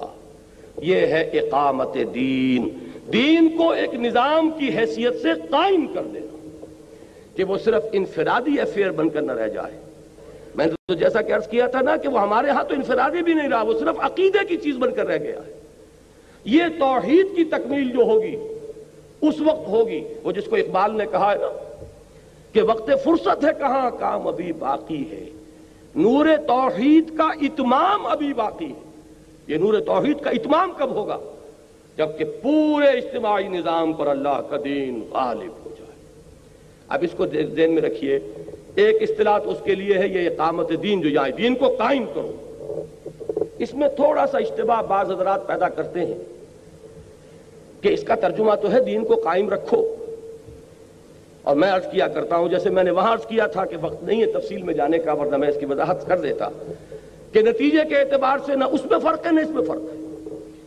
اس قائم رکھو اور قائم کرو کا بہترین جو معاملہ سمجھ میں آ جائے گا وہ ایک خیمے کی مثال سے ہے۔ خیمہ اگر کھڑا ہے تو آپ اسے کھڑا رکھیں گے، خیمہ گر گیا ہو تو اسے کھڑا کریں گے۔ ان دونوں کا در حقیقت یہ ایک ہی چیز ہے، ایک ہی مفہوم ہے جس کو الفاظ میں آپ نے بدل دیا۔ فرض کیجئے خیمہ کھڑا ہے، استادہ ہے، اور تیز آندھی آ گئی ہے، اب آپ کیا کریں گے؟ اس کی رسیوں کو مضبوط کریں گے، اس کے کھوٹوں کو اور مضبوطی کے ساتھ گاڑیں گے۔ ہو سکتا ہے کہ کوئی وقت آئے کہ آپ رسیوں کے ساتھ بھی اپنے آپ کو، یعنی اس کو پکڑ کر کھڑے ہو جائیں، بانسوں کو پکڑ کر کھڑے ہو جائیں۔ یہ سب کوشش کیا ہوگی؟ خیمے کو قائم رکھنا، اگر وہ کھڑا ہے، اور اگر خیمہ گر گیا ہو تو خیمے کو کھڑا کرنا، اب رکھنا چہ مانی دارت۔ یہی ہے اقامت دین کا مفہوم۔ دین قائم ہے تو قائم رکھو، قائم نہیں ہے تو قائم کرو۔ ان اقیم الدین، کہ پوری اجتماعی زندگی میں اصل الاصول یہ ہو جائے۔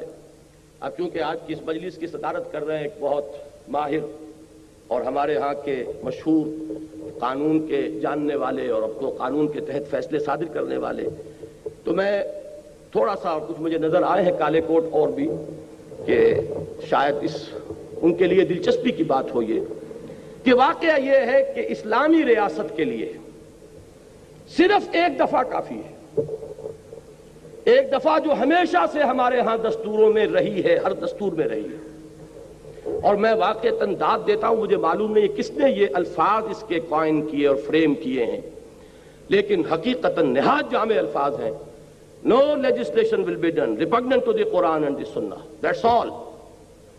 یہ بالکل کافی ہے، 100% آپریٹو اس کو کر دیجئے۔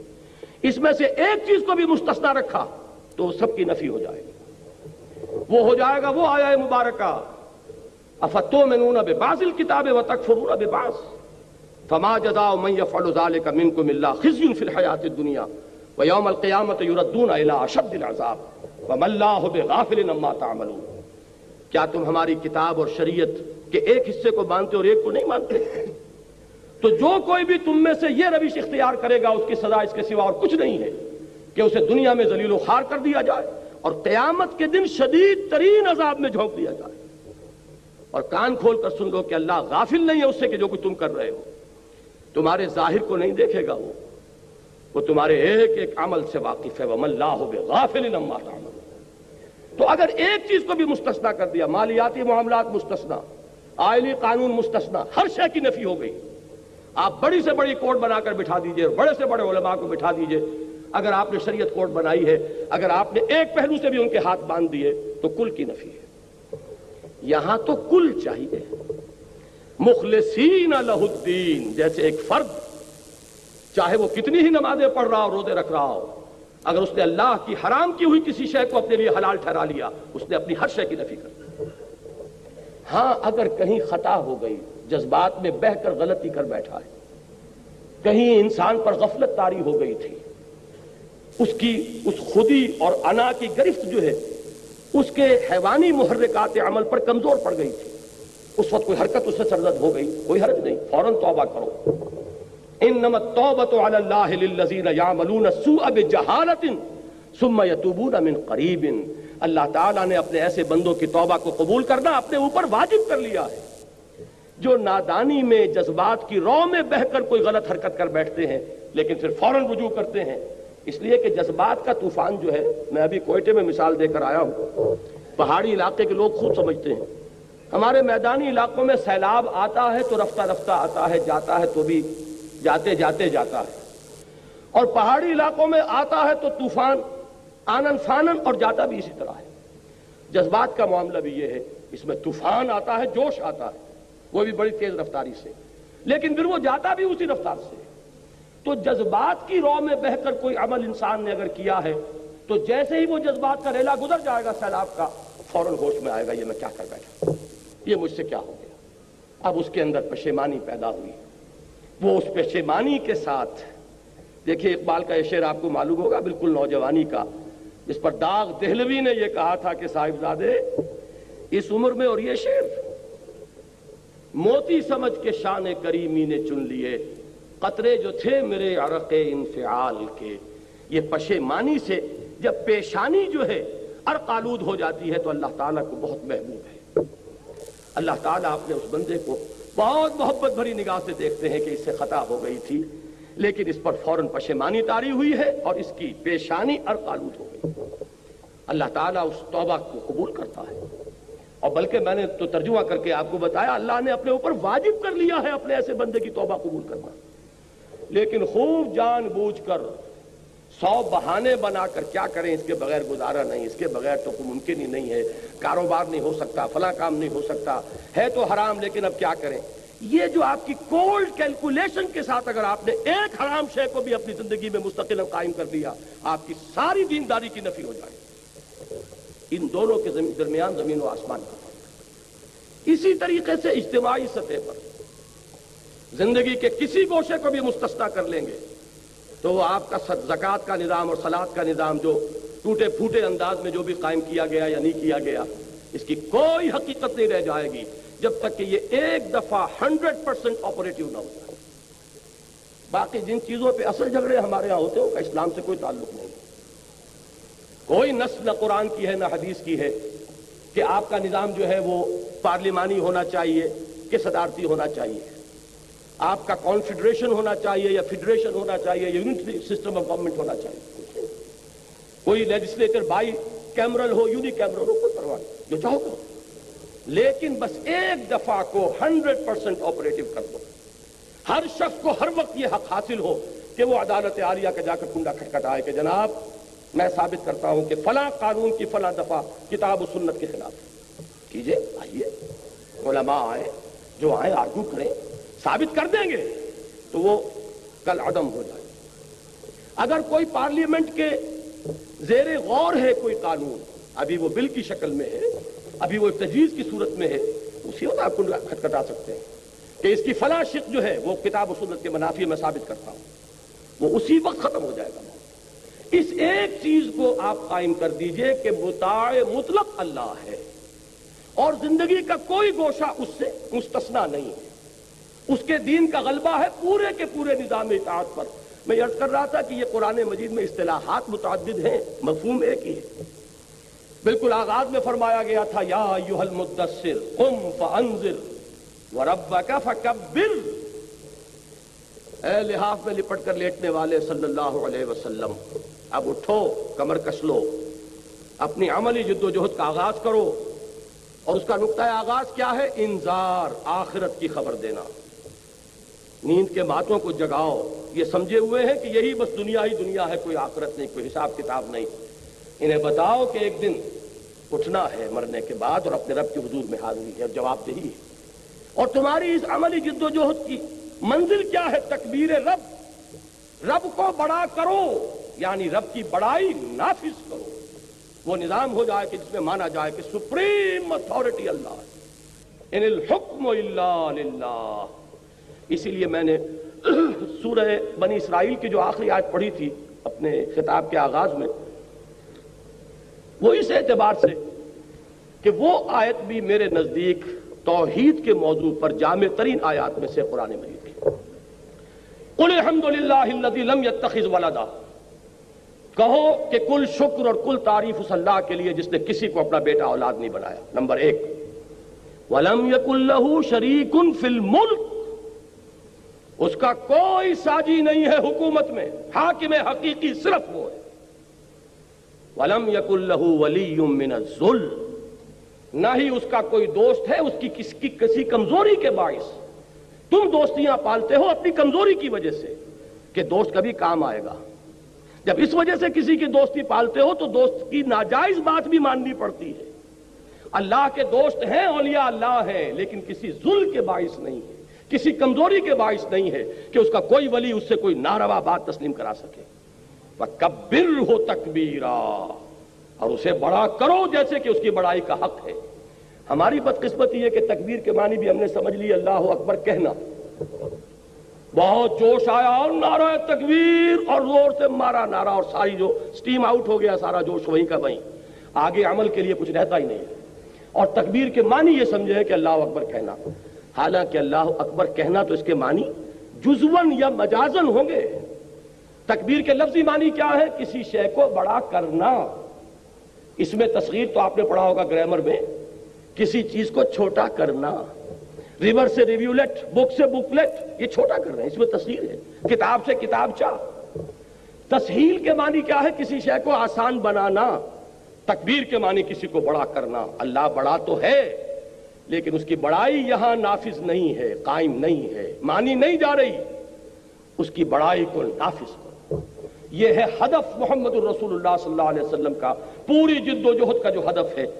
یہی وہ چیز ہے جو یہاں فرمائی ان اقیم الدین، یہی وہ چیز ہے کہ جو قرآن مجید کی مدنی صورتوں میں 3 جگہ پر آئی، هو الذی ارسل رسولہ بالہدی ودین الحق لیظہرہ علی الدین کلہ، وہی ہے اللہ جس نے بھیجا اپنے رسول کو صلی اللہ علیہ وسلم الہدا اور دین حق دے کر، تاکہ غالب کریں اسے کل کے کل دین پر، پورے کے پورے نظام اطاعت پر۔ کوئی بھی حصہ مستثنا رہ گیا، آپ کو معلوم ہے کہ کل میں سے چاہے چھوٹا سے چھوٹا جز نکال لیں، باقی جو ہوگا وہ بھی اب کل نہیں، جز رہ جائے گا۔ 100 میں سے 1 نکال لیں گے تو 99 بھی کل نہیں ہے، وہ بھی اس کا ایک جز ہے۔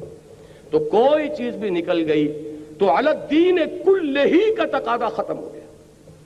یہی مفہوم آیا ہے سورہ انفال میں، اور یہ کب آیا؟ جبکہ حضور کی وہ انقلابی جد و جہد جس پر مجھے تفصیل سے گفتگو کل کرنی ہے انشاءاللہ، وہ جو آپ کو کوئی ایک نقشہ سا تقسیم ہوا ہوگا، نارتھ ناظم آباد میں میری ایک تقریر کل ہے، یہ جو تکبیر رب ہے یا اقامت دین ہے یا اظہار و دین الحق علی الدین کلہ ہے، اس کے لیے جدید اصطلاح ہے اسلامی انقلاب۔ وہ اسلامی انقلاب کیا ہے؟ اللہ کے نظام کی بالادستی۔ اسی کے لیے جب حضور کی انقلابی جد و جہد کا مرحلہ وہ آ گیا، آرمڈ کانفلکٹ والا، مسلح تصادم والا، تو فرمایا گیا سورہ انفال میں وَقَاتِلُوهُمْ حَتَّى لَا تَكُونَ فِتْنَةٌ وَيَكُونَ الدِّينُ كُلُّهُ لِلَّهِ۔ اے مسلمانوں، اب جب کہ تمہاری تلواریں نیاموں سے باہر آ گئی ہیں، اب یہ واپس نیام میں نہیں جائیں گی جب تک کہ بغاوت اور فتنہ اور فساد بالکل فرو نہ ہو جائے اور دین کل کا کل صرف اللہ کے لیے۔ یہ کل کے لفظ پر غور کیجئے۔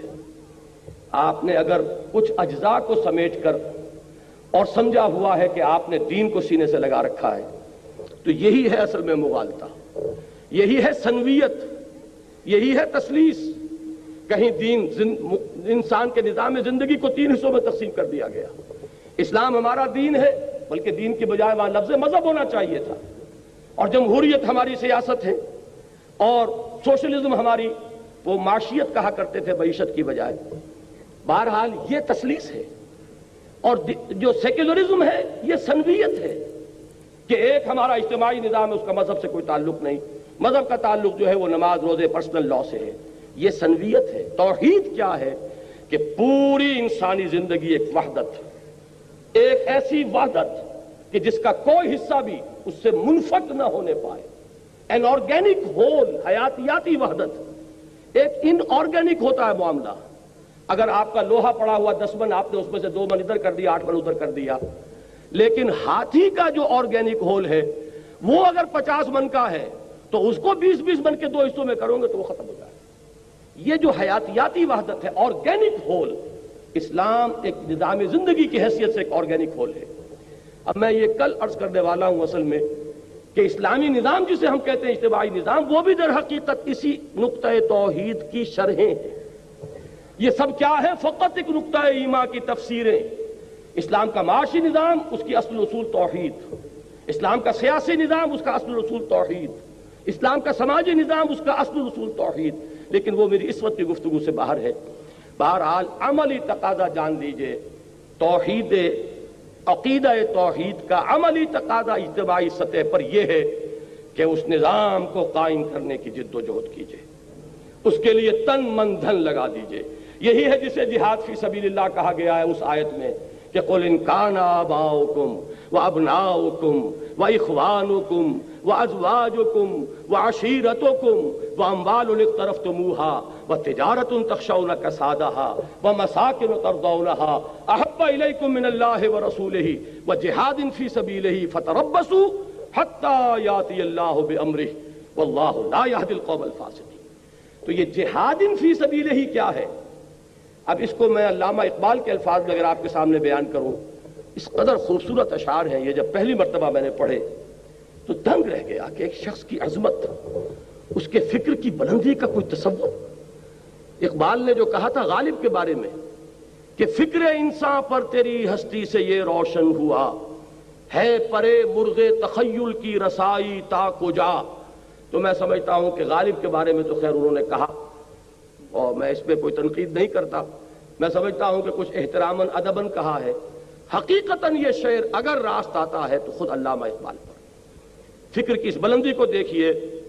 مقام بندگی دیگر، مقام عاشقی دیگر، ذرا نوٹ کیجئے، یہ بندگی، یہ میں نے عرض کیا تھا کہ یہ پہلا تقاضا ہے عملی انفرادی سطح پر، اللہ کا بندہ بن جانا، ہمتاً اس کی اطاعت کو خالص کرتے ہیں۔ مقام بندگی دیگر، یہ بھی ابھی پہلا مقام ہے، اور یہ مقام تو وہ ہے کہ جس پر پورے اتر رہے ہیں فرشتے۔ مقام بندگی دیگر، مقام عاشقی دیگر، ز نوری سجدہ می خواہی، ز خاکی بے شذا خواہی۔ یہ نوری جو ہے فرشتہ، اس سے تجھے سجدہ چاہیے۔ وَنُسَبِّحُ وَنُقَدِّسُ لَكَ نَحْنُ نُسَبِّحُ بِحَمْدِكَ وَنُقَدِّسُ لَكَ۔ یہ تو ان کی شان ہے ہی ہے، اللہ کے ہر حکم کی تعمیل کر رہے ہیں، لیکن اس سے آگے اس سے تقاضا کچھ نہیں ہے۔ اس خاکی انسان سے اللہ تیرا تقاضا اس سے بھی کہیں زیادہ ہے۔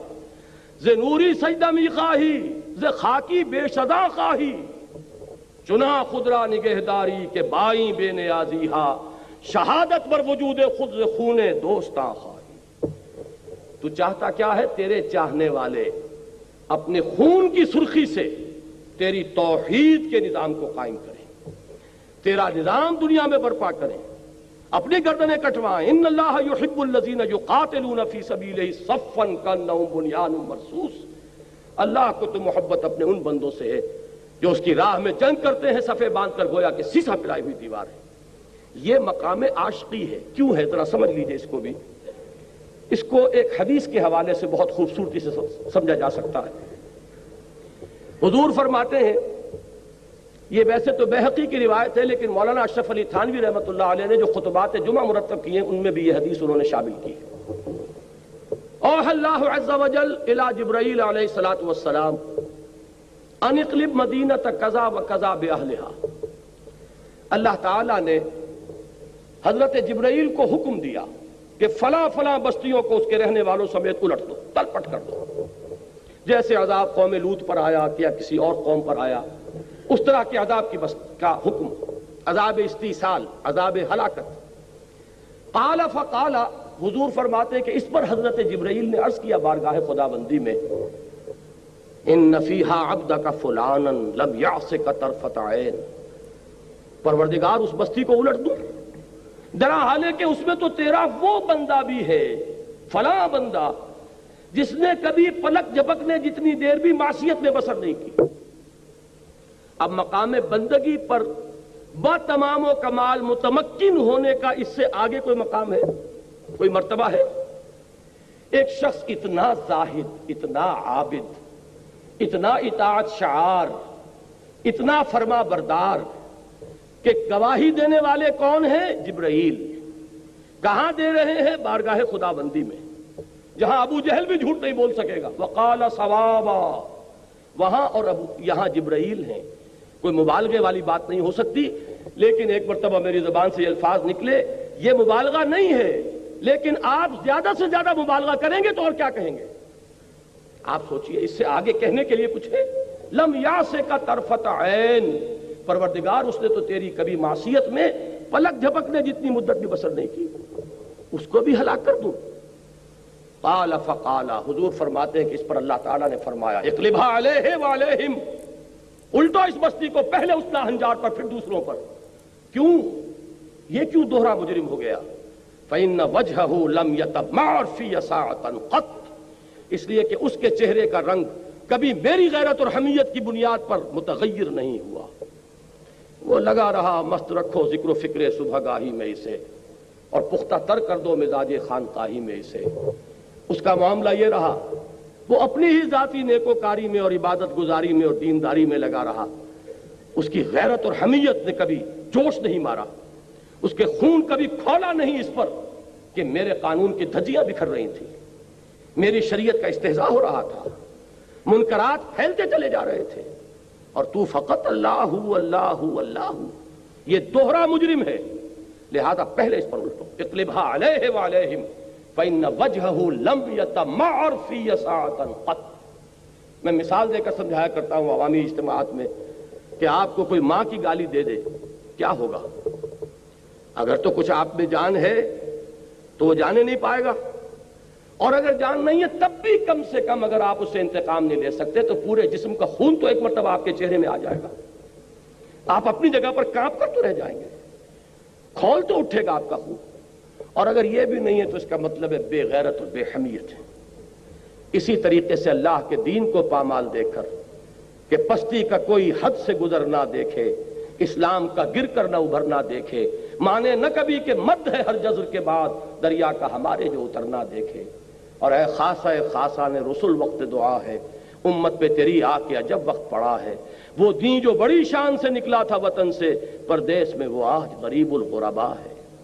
اور اقبال نے بھی یہی مرثیے کہے ہیں، اے باد صبا کملی والے سے جا کہیو پیغام میرا، قبضے سے امت بیچاری کے دین بھی گیا دنیا بھی گئی. اس حال کو دیکھ کر ایک انسان اپنے دھندے، اپنے کاروبار، اپنے کارخانے، اپنی تجارتیں، اپنے پروفیشن، ان میں مگن ہے، اس کا خون جوش نہیں کھا رہا. وہ اللہ تعالیٰ کی غیرت و حمیت سے اس درجے تہی ہو چکا ہے، دینی حمیت اور غیرت سے اس درجے محروم ہو چکا ہے کہ اس کے احساسات پر جوں تک نہیں رہی تو معلوم ہوا کہ ایمان کا بیڑا غرق ہو چکا ہے۔ وہ جو اقبال نے ایک نظم لکھی ہے روہیلا پر، روہیلا کس قدر ظالم جفاجو کینہ پرور تھا، نکالی شاہ تیموری کی آنکھیں نوک خنجر سے، اس میں آخری واقعہ آپ نے پڑھا ہوگا جس کو نظمایا ہے کہ اس روہیلے نے یہ ذرا جائزہ لینے کے لیے کہ اب تیموری خون کے اندر کوئی حمیت کی حرارت رہ گئی ہے یا نہیں، تو جب وہ گیا حرم میں تو وہاں جا کر اس نے اپنا جو کمر بند تھا جس میں خنجر لگے تو کھول کر رکھ دیا اور لیٹ گیا استراحت کے لیے۔ بہانہ یہ بنایا کہ سو رہا ہوں، کہ دیکھیں ان تیموری بیگمات کے اندر کوئی حمیت و غیرت ہے، کوئی میرا خنجر لے کر مجھ پر حملہ آور ہوتی ہے کہ نہیں۔ جب دیکھا کہ کچھ نہیں ہوا تو کہا کہ غیرت نام تھا جس کا گئی تیمور کے گھر سے، وہ غیرت دینی ہے کہ جس سے ہم تہی دست ہو چکے ہیں۔ اور توحید کا تقاضا یہ ہے، توحید کے تقاضے میں بشریت اور نور کا جھگڑا، توحید کے مباحث کے اندر سایہ تھا کہ نہیں تھا، توحید کے مباحث اور شرک کے مباحث میں علم غیب کا جھگڑا جو کبھی طے ہوا نہ ہوگا، اس لیے کہ سوائے لفظی نزاع کے کچھ بھی نہیں، وہ ایک لفظی جھگڑا ہے۔ میں نے عرض کیا تھا نا کہ جو توحید صفاتی ہے یہ بڑا ہی نازک معاملہ ہے کہ الفاظ مشترک ہیں صفات کے لیے جو مستعمل ہے اللہ کے لیے مخلوقات کے لیے، اب اس میں جو چاہیں آپ کہتے رہیے، لیکن یہ کہ اصل یہ ہے میدان وَفِي ذَلِكَ فَلْيَتَنَافَسِ الْمُتَنَافِسُونَ۔ توحید کا تقاضا تو یہ ہوگا اس پورے کرۂ ارضی پر اللہ تعالیٰ کے دین کا غلبہ یہ میرے اور آپ کی زندگی کا مقصود بنے، میری زندگی کا مقصد تیرے دین کی سرفرازی، میں اسی لیے مسلمان، میں اسی لیے نمازی، اور اس کے لیے پہلی منزل کے طور پر اس مملکت خدا داد میں اللہ کے دین کے غلبے کے لیے تن من دھن لگانا، لیکن اس کے شرط اولین وہی ہوگی پہلے اپنے وجود پر اللہ کے دین کو قائم کیا۔ اگر اپنے اس چھوٹے سے وجود پر اللہ کے دین کو قائم نہیں کر سکتے تو کوئی حق نہیں پہنچتا اسلام کا نام بھی اپنی زبان سے لینے کا۔ لیکن یہ ہے کہ اگر اس تدریج سے چلیں گے تو توحید کا عملی تقاضا انفرادی سطح پر پورا کیجئے، اور پھر توحید کا عملی تقاضا اجتماعی سطح پر پورا کرنے کے لیے کمر بستہ ہو جائیے۔ وہ تکبیر رب کے لیے جو میں عرض کر رہا تھا اقبال کے دو اشعار وہ بھی بہت خوبصورت ہیں۔ یا وسعت افلاک میں تکبیر ہو اللہ، یا خاک کی آغوش میں تسبیح و مناجات، وہ مسلک مردان خداگاہ خدا مست، اور یہ مذہب ملا و جمادات و نباتات۔ یہ صرف تسبیح تو فقط اللہ اللہ اللہ، یہ تو در حقیقت وہی شخص کے جو کمر کس چکا ہو تن من دھن لگانے کے لیے جب وہ تسبیح کرے گا تو کائنات وجد میں آئے گی۔ یہی دو اشعار ہیں اقبال کے کہ پرواز ہے دونوں کی اسی ایک فضا میں، کرگس کا جہاں اور ہے شاہی کا جہاں اور، الفاظ و معانی میں تفاوت نہیں لیکن ملا کی اذاں اور مجاہد کی اذاں اور، الفاظ وہی ہیں۔ لیکن جو شخص اس کو اپنی زندگی کا مقصود بنا لے، اس کے لیے ہدف یہ ہے جانا ادھر ہے، هو الذی ارسل رسولہ بالہدی ودین الحق لیظہرہ علی الدین کلہ، اس میں تن من دھن لگانے کا اگر ایک پختہ ارادہ کر لے تو اب یہ گویا کہ توحید انفرادی سے توحید اجتماعی تک پیش قدمی کر رہا ہے۔ میں آخری بات صرف یہ عرض کروں گا کہ یہ توحید اجتماعی تھی کہ جو محمد الرسول اللہ نے اپنی 23 سالہ جد و جہد کے نتیجے میں جزیرہ نمائے عرب کو جس سے جگمگا دیا۔ صرف عقیدے کی توحید نہیں تھی، عقیدے میں توحید، علم میں توحید، نظریے میں توحید، فکر میں توحید، انفرادی سطح پر توحید اور اجتماعی سطح پر توحید، جاء الحق وزہق الباطل ان الباطل کان زہوقا۔ لیکن یہ جان لیجئے اس توحید کی تکمیل اس وقت ہوگی، دیکھیے ایک چیز ہے یہاں سے یہاں تک کی اونچائی، ایک ہے اس پورے ہال کے اندر اس پوری اونچائی کا تصور کرنا۔ جزیرہ نمائے عرب میں تکمیل ہو گئی دین کی اور تکمیل ہو گئی توحید کی، لیکن جزیرہ نمائے عرب میں ہوئی جبکہ اس کو ہونا ہے پورے کرۂ ارضی پر محمد الرسول اللہ صلی اللہ علیہ وسلم کی بعثت کا مقصد بتمام و کمال اس وقت پورا ہوگا۔ اسی کو اقبال نے تعبیر کیا نا کہ وقت فرصت ہے کہاں، کام ابھی باقی ہے، نور توحید کا اتمام ابھی باقی ہے۔ اس کے لیے نبی اکرم صلی اللہ علیہ وسلم کی بھی دی ہوئی خبر ہے، قیامت سے پہلے وہ وقت آ کر رہے گا، یہ توحید کامل بتمام و کمال پورے کرۂ ارضی پر قائم ہو کر رہے۔ حضور نے فرمایا کہ کوئی گھر نہیں رہے گا روئے ارضی پر، نہ گارے اور اینٹوں کا بنا ہوا اور نہ کوئی اونٹ کے بالوں کے کمبلوں کے بنا ہوا خیمے کی صورت میں، جس میں اللہ کا دین داخل نہ ہوتا ہے۔ وہ وقت آ کر رہے گا، لیکن اصل میں میری اور آپ کی جو وفاداری ہے اس کا تقاضا کیا ہے؟ وہ تو آئے گا، لیکن ہماری کنٹریبیوشن کیا ہے؟ ہم نے کیا محنت کی ہے؟ ہم نے اس کے لیے تن من دھن کتنا لگایا ہے؟ ہم نے اس کے لیے کتنی توانائیاں صرف کی ہیں؟ میری اور آپ کی کامیابی کا دار و مدار اس پر ہے۔ آ کر تو وہ رہے گا، اور میں آج آپ کو چند اشعار سنانا چاہتا ہوں اپنی اس گفتگو کے آخر میں، جو خبر کے نبی اکرم صلی اللہ علیہ وسلم نے دی، جس کا ذکر شاہ ولی اللہ دہلوی رحمۃ اللہ علیہ نے کیا ہے ازالۃ الخفاء عن خلافۃ الخلفاء میں، کہ وہ وقت آ کر رہے گا اور یہ آیہ مبارکہ هو الذی ارسل رسولہ بالہدی ودین الحق لیظہرہ علی الدین کلہ، بتمام و کمال اس وقت ظہور پذیر ہوگی جبکہ پورے عرضی پر اللہ کا دین اسی طرح غالب ہو جائے جیسے کہ محمد الرسول اللہ صلی اللہ علیہ وسلم نے بنفس نفیس جزیرہ نما عرب پر غالب کر دیا تھا۔ تو وہ وقت آ کر رہے گا، مجھے کچھ اندازہ ہوتا ہے اسی وقت کی پیشین گوئی کی ہے علامہ اقبال نے۔ یہ اشعار میں آپ کو سنا رہا ہوں بانگ درا کے۔ آسماں ہوگا سحر کے نور سے آئینہ پوش، اور ظلمت رات کی سیما پا ہو جائے گی، اس قدر ہوگی ترنم آفری باد بہار، نکھتے خوابیدہ غنچے کی نوا ہو جائے گی، آ ملیں گے سینہ چاکانے چمن سے سینہ چاک، بزم گل کی ہم نفس باد صبا ہو جائے گی، شبنم افشانی میری پیدا کرے گی سوز و ساز، اس چمن کی ہر کلی درداشنا ہو جائے گی، پھر دلوں کو یاد آ جائے گا پیغام سجود، یہ ہے وہ توحید کا عملی تقاضا انفرادی سطح پر، پھر دلوں کو یاد آ جائے گا پیغام سجود، پھر جبیں خاک حرم سے آشنا ہو جائے گی، آنکھ جو کچھ دیکھتی ہے لب پہ آ سکتا نہیں، محو حیرت ہوں کہ دنیا کیا سے کیا ہو جائے گی، شب گریزاں ہوگی آخر جلوہ خورشید سے، یہ چمن معمور ہوگا نغمہ توحید سے، وہ نغمہ توحید ہے وَيَكُونَ الدِّينُ كُلُّهُ لِلَّهِ، جب یہ ترانہ اس کائنات کے ایک ذرے سے ادا ہو رہا ہوگا، جبکہ یہ پورا اجتماعی نظام انسانی زندگی کا پورے عرضی پر اللہ کے دین کے تابع ہو چکا ہوگا۔ اب رہ گئی یہ بات کہ اگر یہ مقصد ہم بنا لیں تو کریں کیا اور کیسے، یہ میری کل کی گفتگو کا موضوع ہے۔